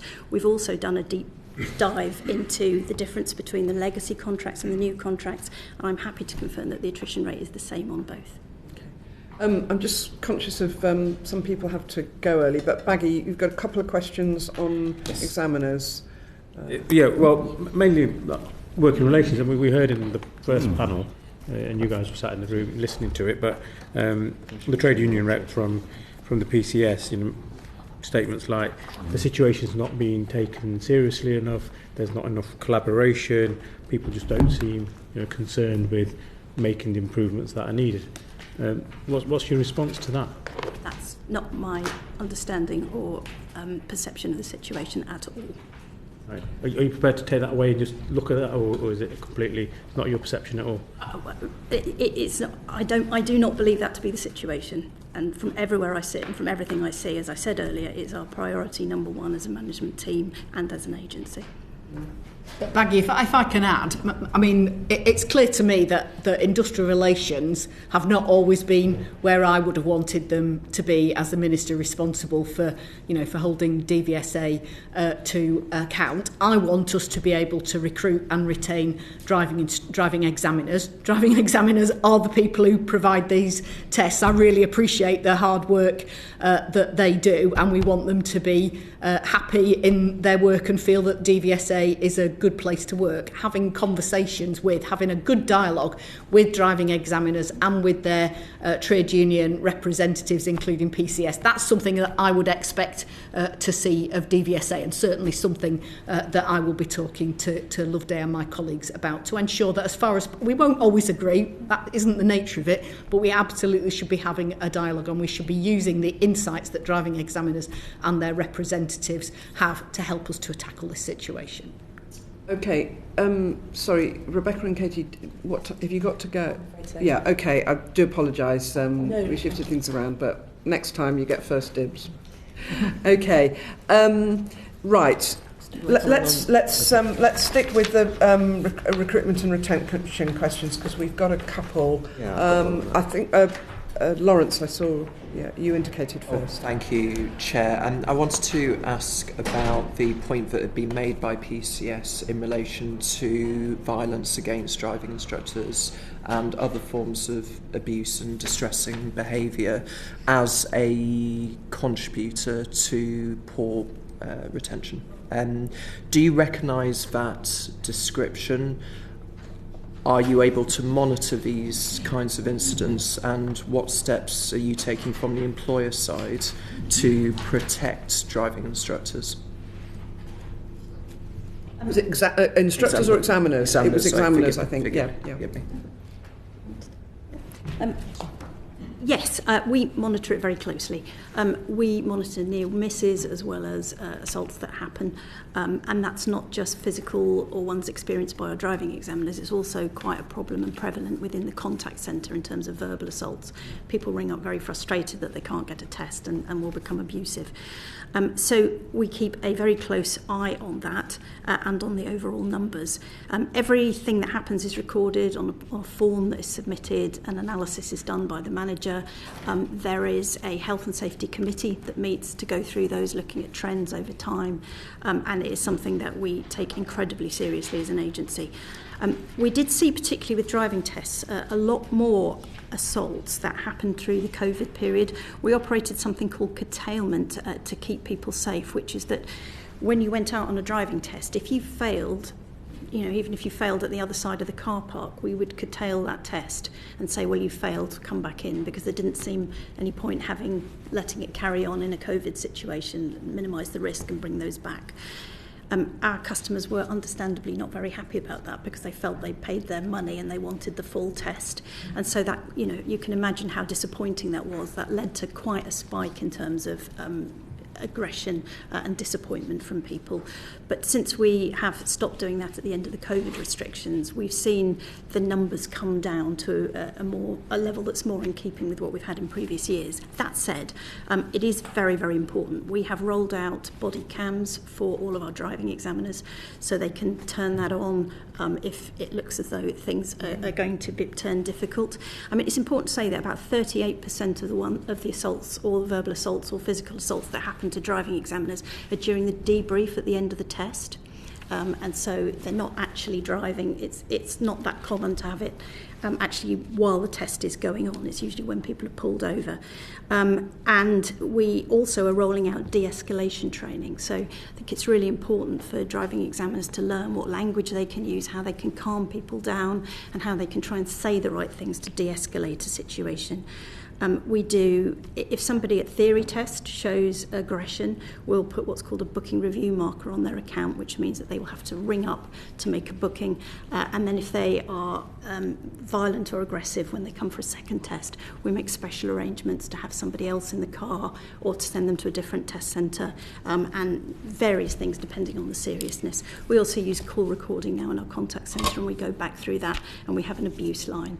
So, there are always things, and we're always looking for opportunities to do more to protect driving examiners, because it can be a pretty frightening job when you're out on your own and somebody does turn nasty, and we need to give them all the support we can. Just if I can check that I've understood correctly, the levels of incidents are now broadly comparable to pre-pandemic level. Is that correct to say? Or are they higher? I haven't got that exact figure, but I can look up and get back to you on that. They've certainly come down on when they were immediately after COVID. We've also, we are setting ourselves a goal as an agency to try to reduce the number by 10% year on year, just through our focus and trying to help and support people. So it's a huge focus. I mean, if I could just add that from my perspective, no one should be subject to abuse and assault at work, and we absolutely have to take action to address that. And I thought it was interesting in the first session, that suggestion that potentially you could reduce that by not giving people the result at the end of their test verbally, but by emailing them afterwards. I have rather a feeling that might have that customers might not like that. It's that people have an expectation now that when they take a driving test they're told the result at the end, but certainly that seems to me something that could be considered as part of actions to tackle it if that most dangerous point is at the point at which you've delivered the bad news and you're having the debrief. That was my question. Okay, yes, that was okay, Steph. Sounds like the debrief should at least take place back at base rather than sat next to each other in the car. So I'm just struggling to work out what the big change is that needs to happen here, because you've talked very eloquently about the tech being okay, the pay banding's okay, retention rates are okay, but we still need to get a bunch more driving test slots available, and that means, haven't we just got to pay driving test instructors more? Isn't that the only way to do it? What's the big thing that I'm missing if it's not that?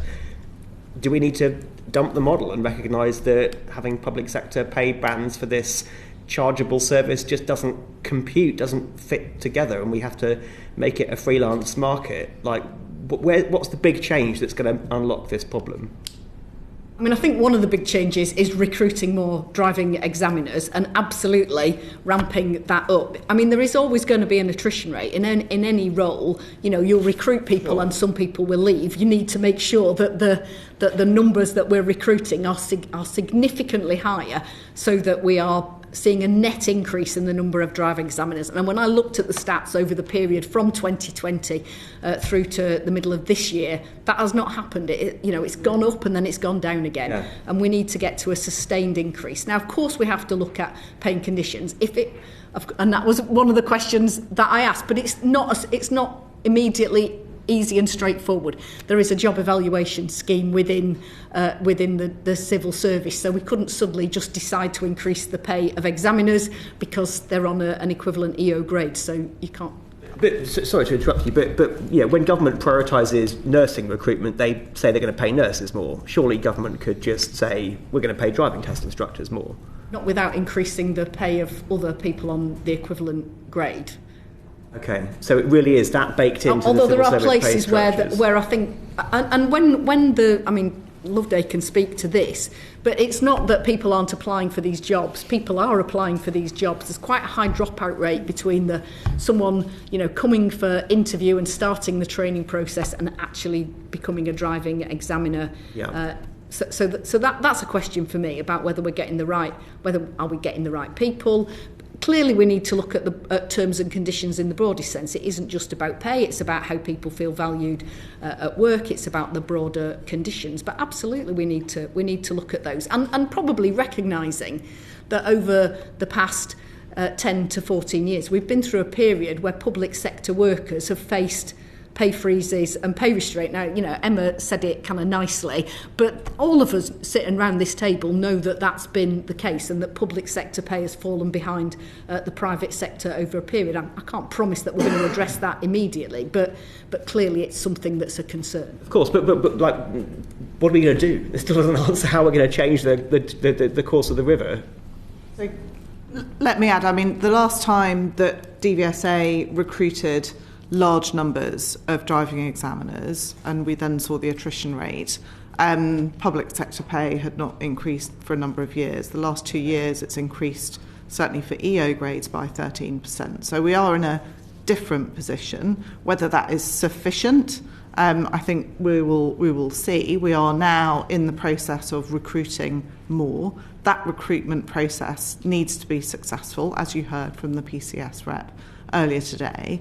And I think that is the thing that will make the difference. If that proves impossible to deliver, then I think we need to re-examine actually where we are at this point in time. But I think what we are seeing is the pay increasing, starting to filter through. As we've all said, pay is but one element of a total reward package. It's important, I think, that people feel valued in an organisation, that they feel that they're doing a job that is worthwhile. I'm very pleased to see that DVSA's most recent people survey results, their engagement index has actually increased for the first time, I think, since I've taken this job in the DFT. So I think we are starting to see a picture that is improving, but obviously we all need to keep a very, very close eye on whether actually we are successful in both recruiting the numbers that we think we need, but also keeping that retention rate at a reasonable level. Okay. I mean, I think the difficulty is for this sector is that the pool of people going to be driving examiners are almost exclusively come from being instructors, and that's the career choice that people make. And as an instructor, the income is, we understand, is growing. You've got the advantage of being self-employed and flexibility, although some would see being self-employed as a mixed blessing, versus less income, and we're seeing less flexibility. One point was raised that you don't offer part-time working, and there's a whole sector of people looking for work who would do the job on a part-time basis, and as I understand it, part-time hours are not currently allowed. I think that's correct. No, have we got that wrong? We do have part-time examiners, yes. You do. And we do allow that. I mean, ideally, we would have lots more flexibility, and the slight constraint that we have is obviously at the moment where we are trying to recruit and train people, we're trying to focus on getting as many full-time people in as possible so that we can get the most driving tests out of it.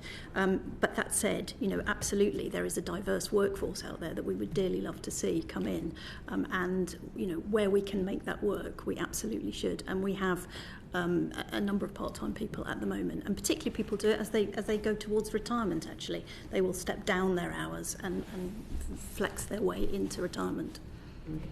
There was a suggestion about trying to increase the number who are part-time instructor, part-time examiner.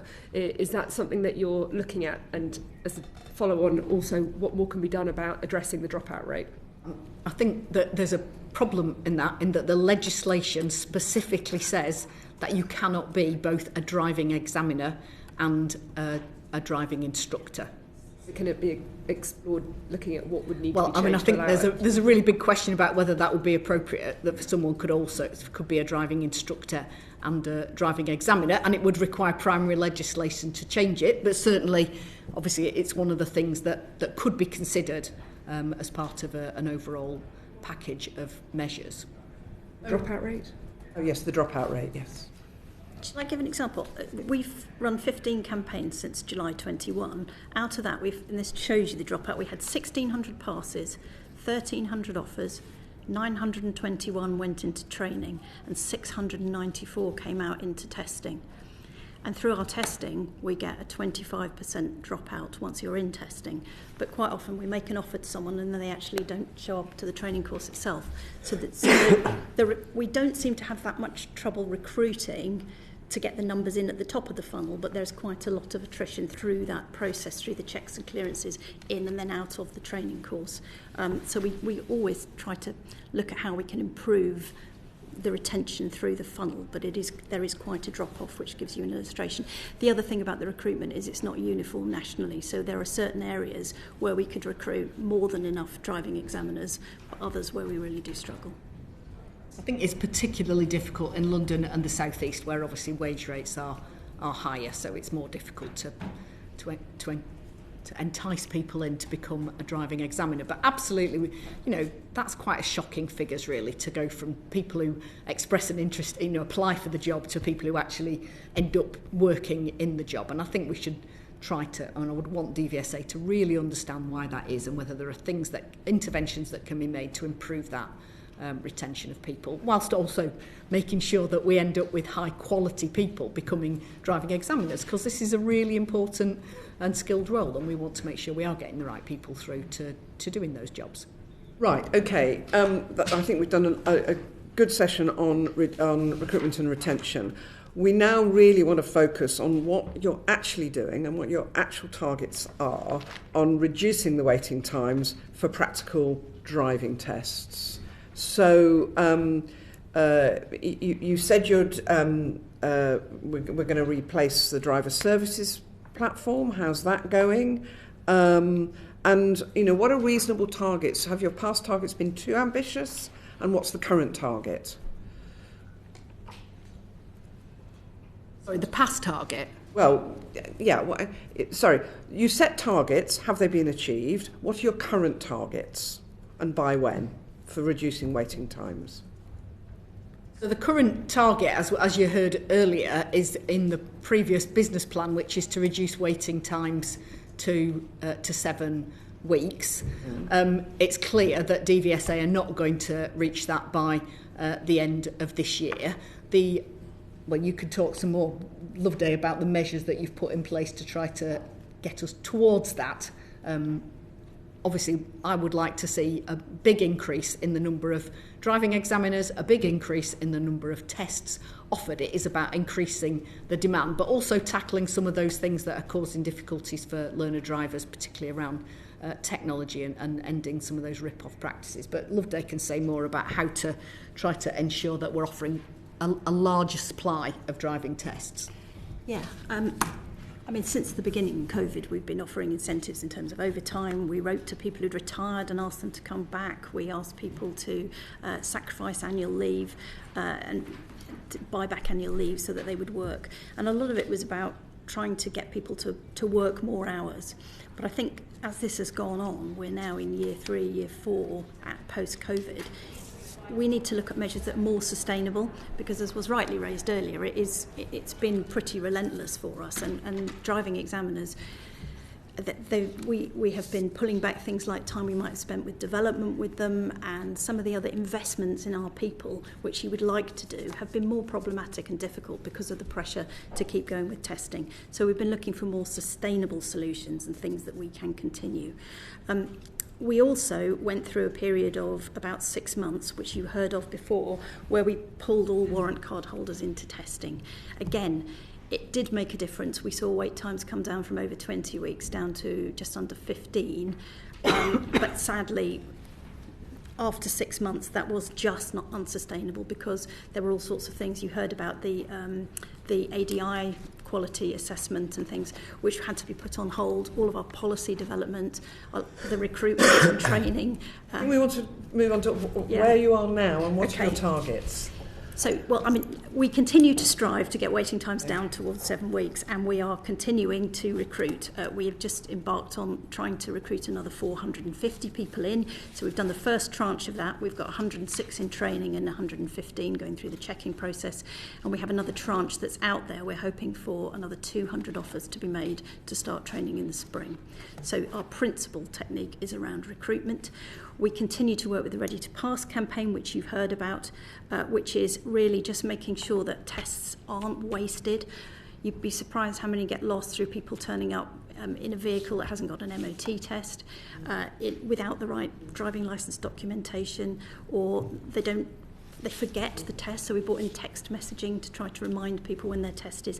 So all of those messages, but in particular the educative messages, we know that, for example, on average it takes 45 hours of lessons and 22 hours of practice to pass your test, and it takes about 6 to 9 months. So the more we can get that message out to people to come when you've had that kind of level of experience and practice, I think that will help with the pass rates. So at the test centre, when you've got these slots and you really want to fit each examiner 7 slots a day, what else are you doing to ensure that those slots are actually deliverable so that people cannot come to a test centre with the wrong car documentation or whatever? We've had some suggestions about a more flexible, interactive, almost a queue system, a semi-queue system, so that people who might be available on the day could take a slot if there's a cancellation, those sort of things. What more are you doing to make sure that all of those 7 slots for each examiner are actually filled and go ahead? In terms of actual slots that are available with no test booked in, it's only about 1% of slots. So the number that don't go ahead, that you could take advance action, if you like, that don't sell, is very, very small. Okay. In terms of the fail to appears, we are at about 3% now. So that's where a test is booked and an examiner is ready and somebody doesn't arrive. I think that we have done a bit of explanation about why that happens, some analysis to see if there's anything more we can do there.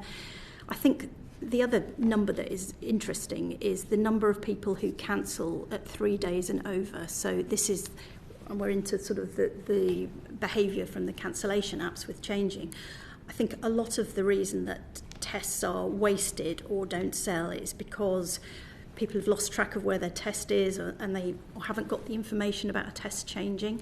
And I think so the work that we need to do to look at how to remove the effect of cancellation apps and reselling is really important. Right, we're going to go on to bots and reselling, but there's a specific question about an accusation about DVSA personnel. I felt like we ought to give you the opportunity to respond to this. This was in the written evidence from the DIA, a suggestion that there were DVSA personnel selling test slots in closed social media groups. And we did ask them for more details. We're not able to sort of validate their evidence at this stage, but I sort of wanted to put this to you for any comment as it was published in the public documentation. I mean, we have a specific team that looks at fraud, and including internal fraud. Through the period, we did see some allegations of internal fraud in terms of it tended to be around the release of overtime slots. So if an examiner decided they were going to work on a Saturday, they would make those slots available and then tell their local contacts, the driving instructors, oh, I'm about to put my availability, and then they were able to book those. So that was the sort of pattern that we saw. As a response to that, what we did was we changed their ability to release short notice overtime to make sure that everybody had a fair crack at those slots. So where we do find allegations of fraud, we have an internal fraud team that work through that, and then we take the appropriate action with the authorities. The particular thing you're talking about, I'm not aware of specifics, but I do know that where they are taken, they are dealt with very seriously. Okay, and Catherine's got a question that this whole mess, shall we say, is leading to certain pressures. Well, there was a specific concern raised that pressure was being brought to bear on examiners to actually pass pass learner drivers even when they didn't think it appropriate. Could you address that concern, and is that something you'd be willing to explore further, considering it has been raised? I mean, I think it's really important that, just to come back to the broad point and then to yours, Catherine, as the chair said.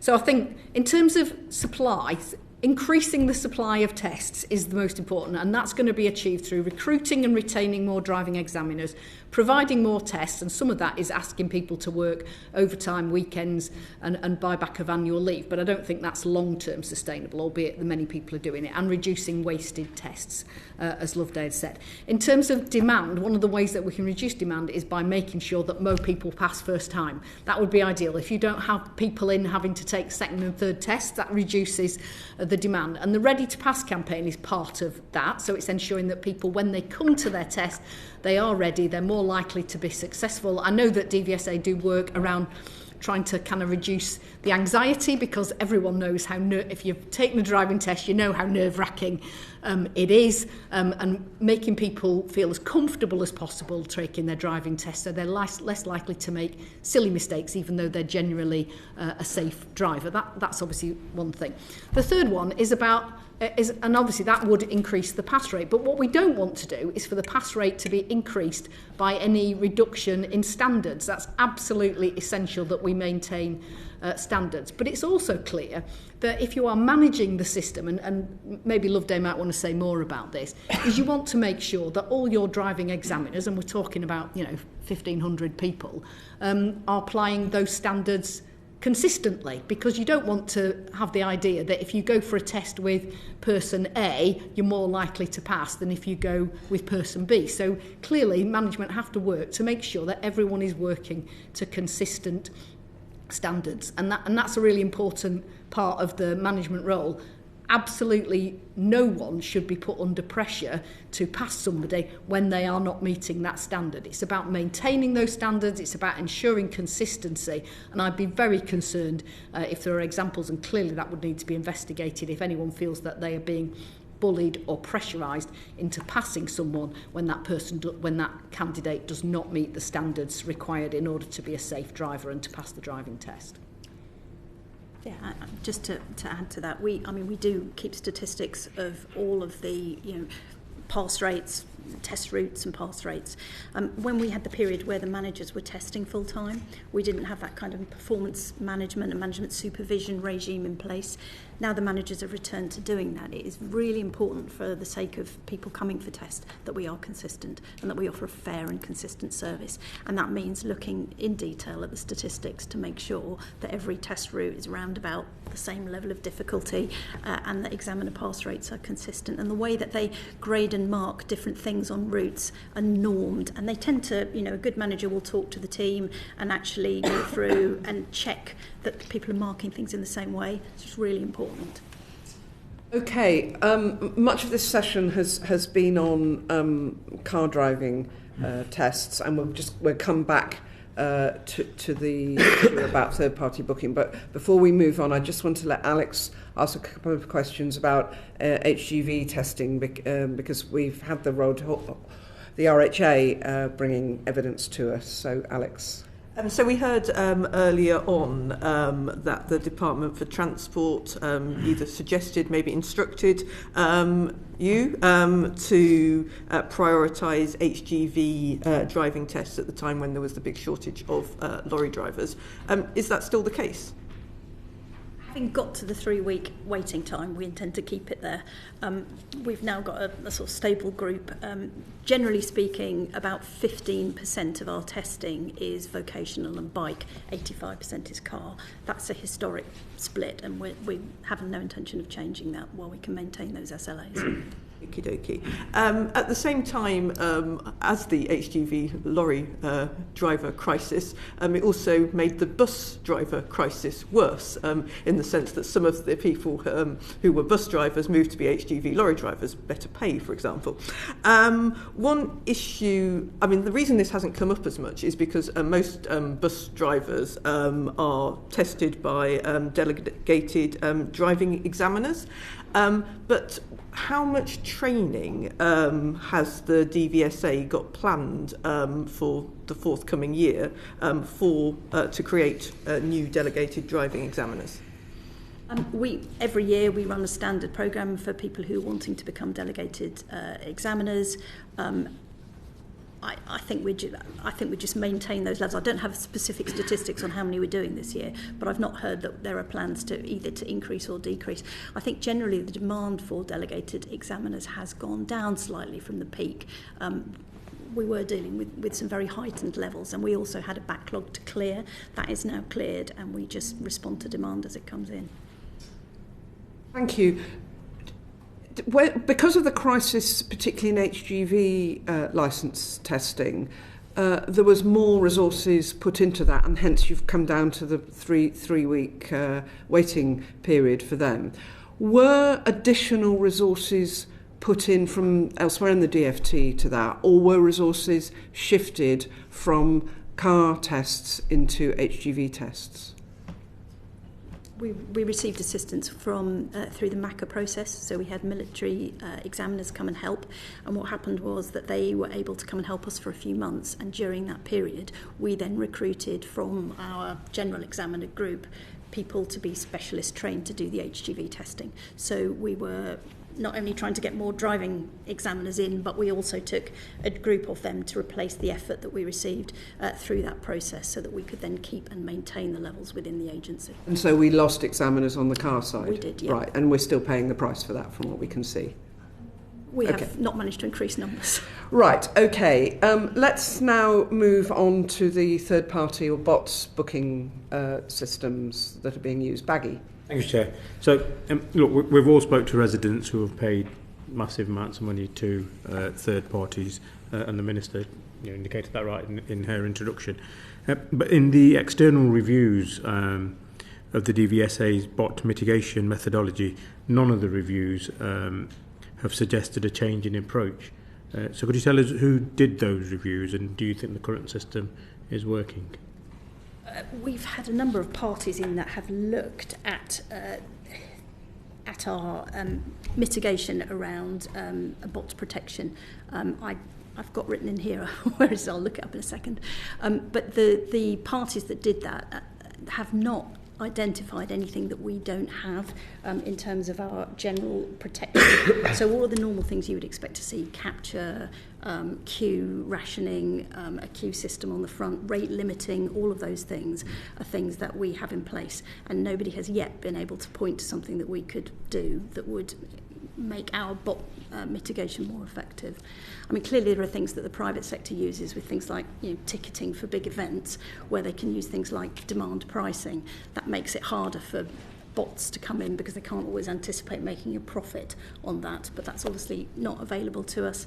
The other thing that holds us back is obviously it's not like ticketing for an event where it's a one-off thing and it's once and done. We have to make sure that we've got availability for people permanently, and everyone has to be able to get into the system. And what that means is that we're always trying to balance the customer experience with not locking things down so that it's really frustrating and difficult to get in, versus making sure that we've got adequate protection in there. But if anyone can find anything more we can do, we're always welcome for people coming to have a look. I think it's fair to say as well, and Loveday can correct me if not, is that because the DVSA's IT system is relatively old, and as we already discussed earlier in the session, I think that there is an intention to have an improved technology system that might allow further protection measures to be put in place. So if you logged onto I don't know if this is the right example, the HMRC website, you have to put in your Gov identification number. I think at the moment that's not available with DVSA, but potentially could be in the future. And yes, so because at the moment with the driving licence credentials, a trainer can book or an individual can book. Something where you have a two-factor authentication, that's not possible because you have to give your licence number and your credentials to your instructor, so they hold that. If we were to move to, for example, where just the individual could book their test, you'd be able to do more in the way of two-factor authentication back to a mobile phone, for example. The problem we often have with the the cancellation apps is that the details of the individual don't get put in it. So then when the test changes, it will be going to the booking broker rather than back to the individual. So the complexities of the dual system we have at the moment make it very hard to lock it down with two-factor authentication, but it is absolutely something we're exploring in our replacement system. It also means that if, you know, the text, for example, to remind you to come to your test and what you need to bring with you doesn't necessarily get through to the person who's coming to take the test because they booked it through a third party, which again just adds to that wastage. You mentioned the sort of the ticketing websites and resellers there, but there you have managed to sort of, you know, make massive strides in this area.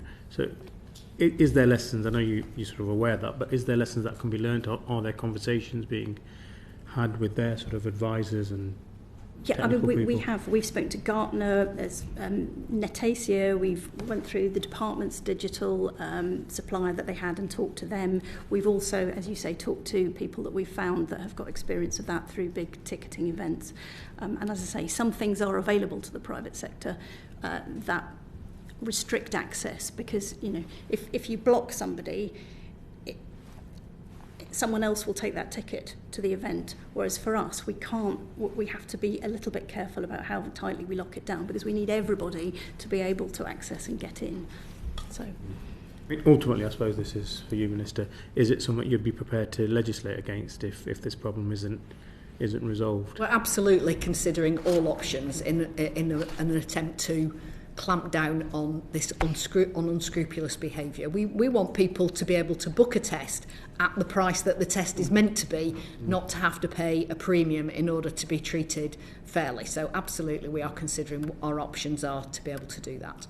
Yeah, I mean, it strikes many of us as odd that the public sector is providing a service that's people are paying over the odds for via third-party bots when even some commercial ticket sellers, some gigs and so on, you can't, the resellers are not there, and the right person's ID. You can't actually. There's many examples where you can't pass your ticket on to somebody else, which is particularly true in like driving tests, where there's high demand for that particular event or gig. I think there's just two things to say, Chair. So one is that the system has allowed swaps to happen for a legitimate reason and actually encouraged it. And you know, I'm happy to say a bit more about that in terms of driving instructors. So it's not unusual for driving instructors to book tests on behalf of their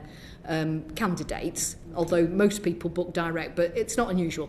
And if you can imagine you're a driving instructor and you've got a range of candidates and you think that Jenny's going to be ready on this date, but then when it gets nearer she's not, but Tom is, to be able to swap the test so that your candidate who is most ready can have that test slot rather than the candidate who you don't think is really ready. That's been something that has been valued by, I guess, by both driving instructors and by DVSA. So there's a legitimate reason. I mean, you could argue that we shouldn't allow that at all, but it would have quite a big impact, including on driving instructors, if you made it impossible to swap tests. I mean, Loveday can say more about how she and the organisation have tried to reduce multiple swaps where that's felt to be gaming the system. But there would be an impact of banning swaps altogether that might not be everything that we intended.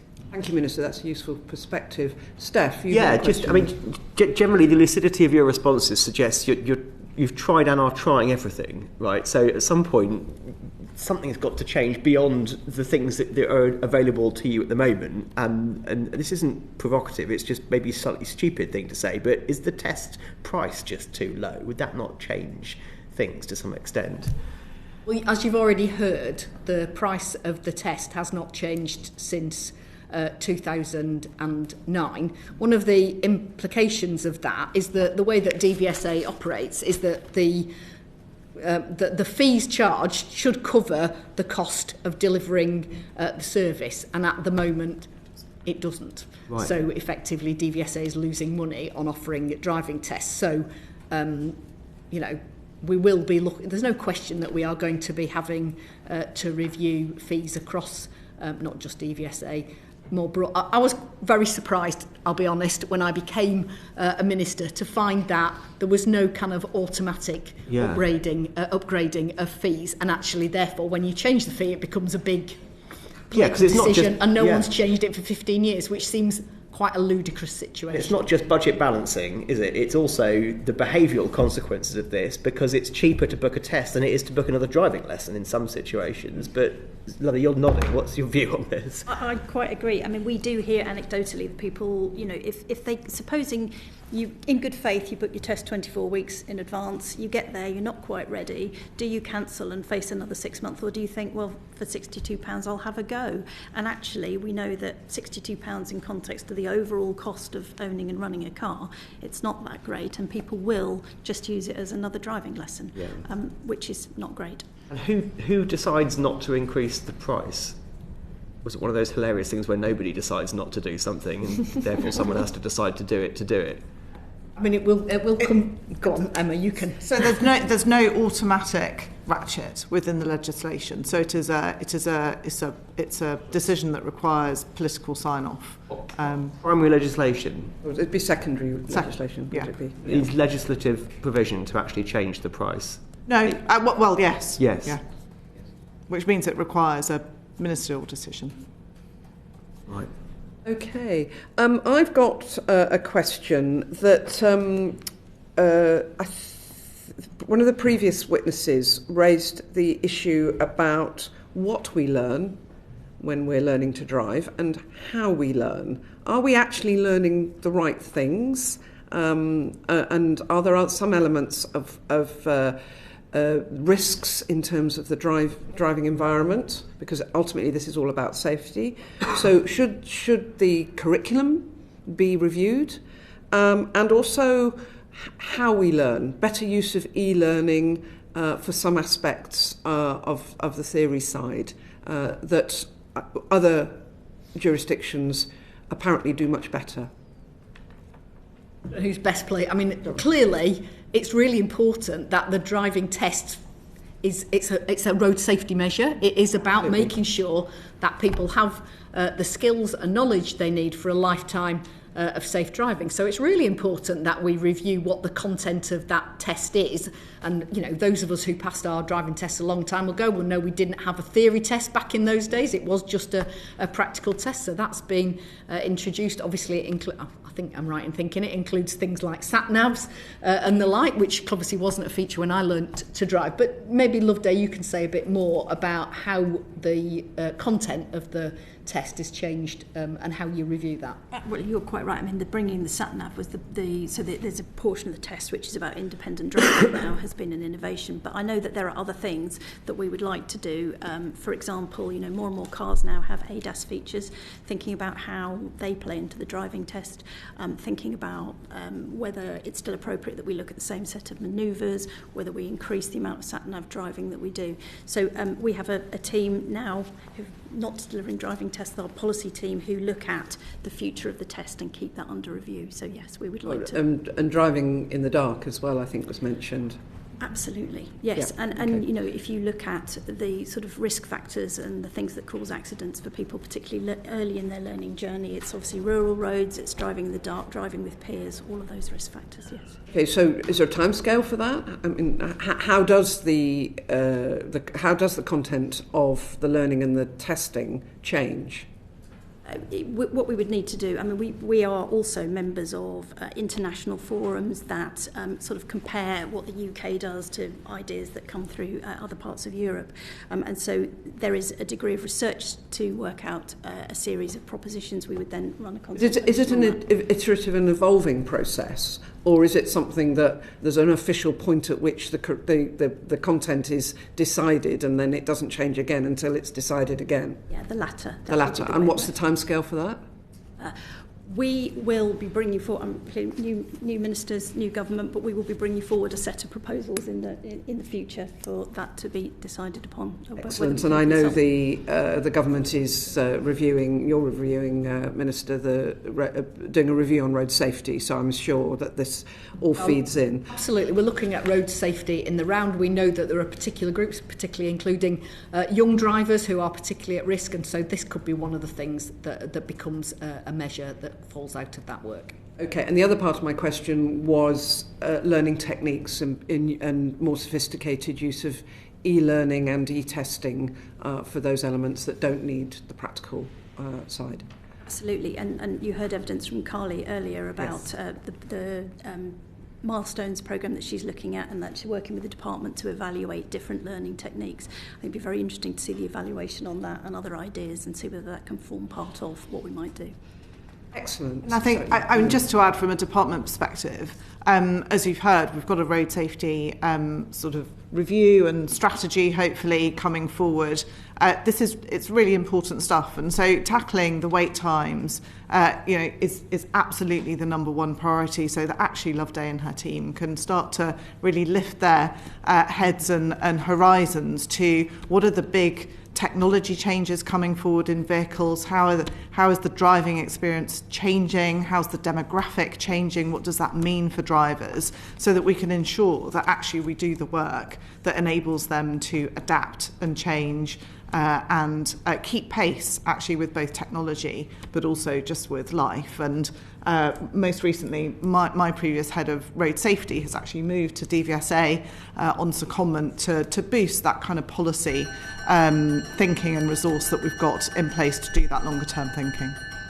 Okay, well, I thank you very much. I don't think we have any other burning questions, as I'll reiterate, if there's any points you'd like to put to us in writing, very much welcome that. Thank you to you three and to all of today's witnesses. Your evidence, written and verbal, has been really valuable. And as you all know from MPs' inboxes, I'm sure this will continue to be so. So we'll be continuing to put pressure on you until the waiting times come down and we get fewer emails on the issue. We welcome that, Chair. I think it's been from our perspective, it is a really useful session. As I said at the start, this is a priority. We do want to fix this. It isn't an acceptable situation for your constituents who are waiting, and we want this to change, and this has certainly been helpful for us. It's useful scrutiny. It plays a valuable role. Thank you. Thank you. Well, thank you very much again. And that concludes today's meeting. Order, order.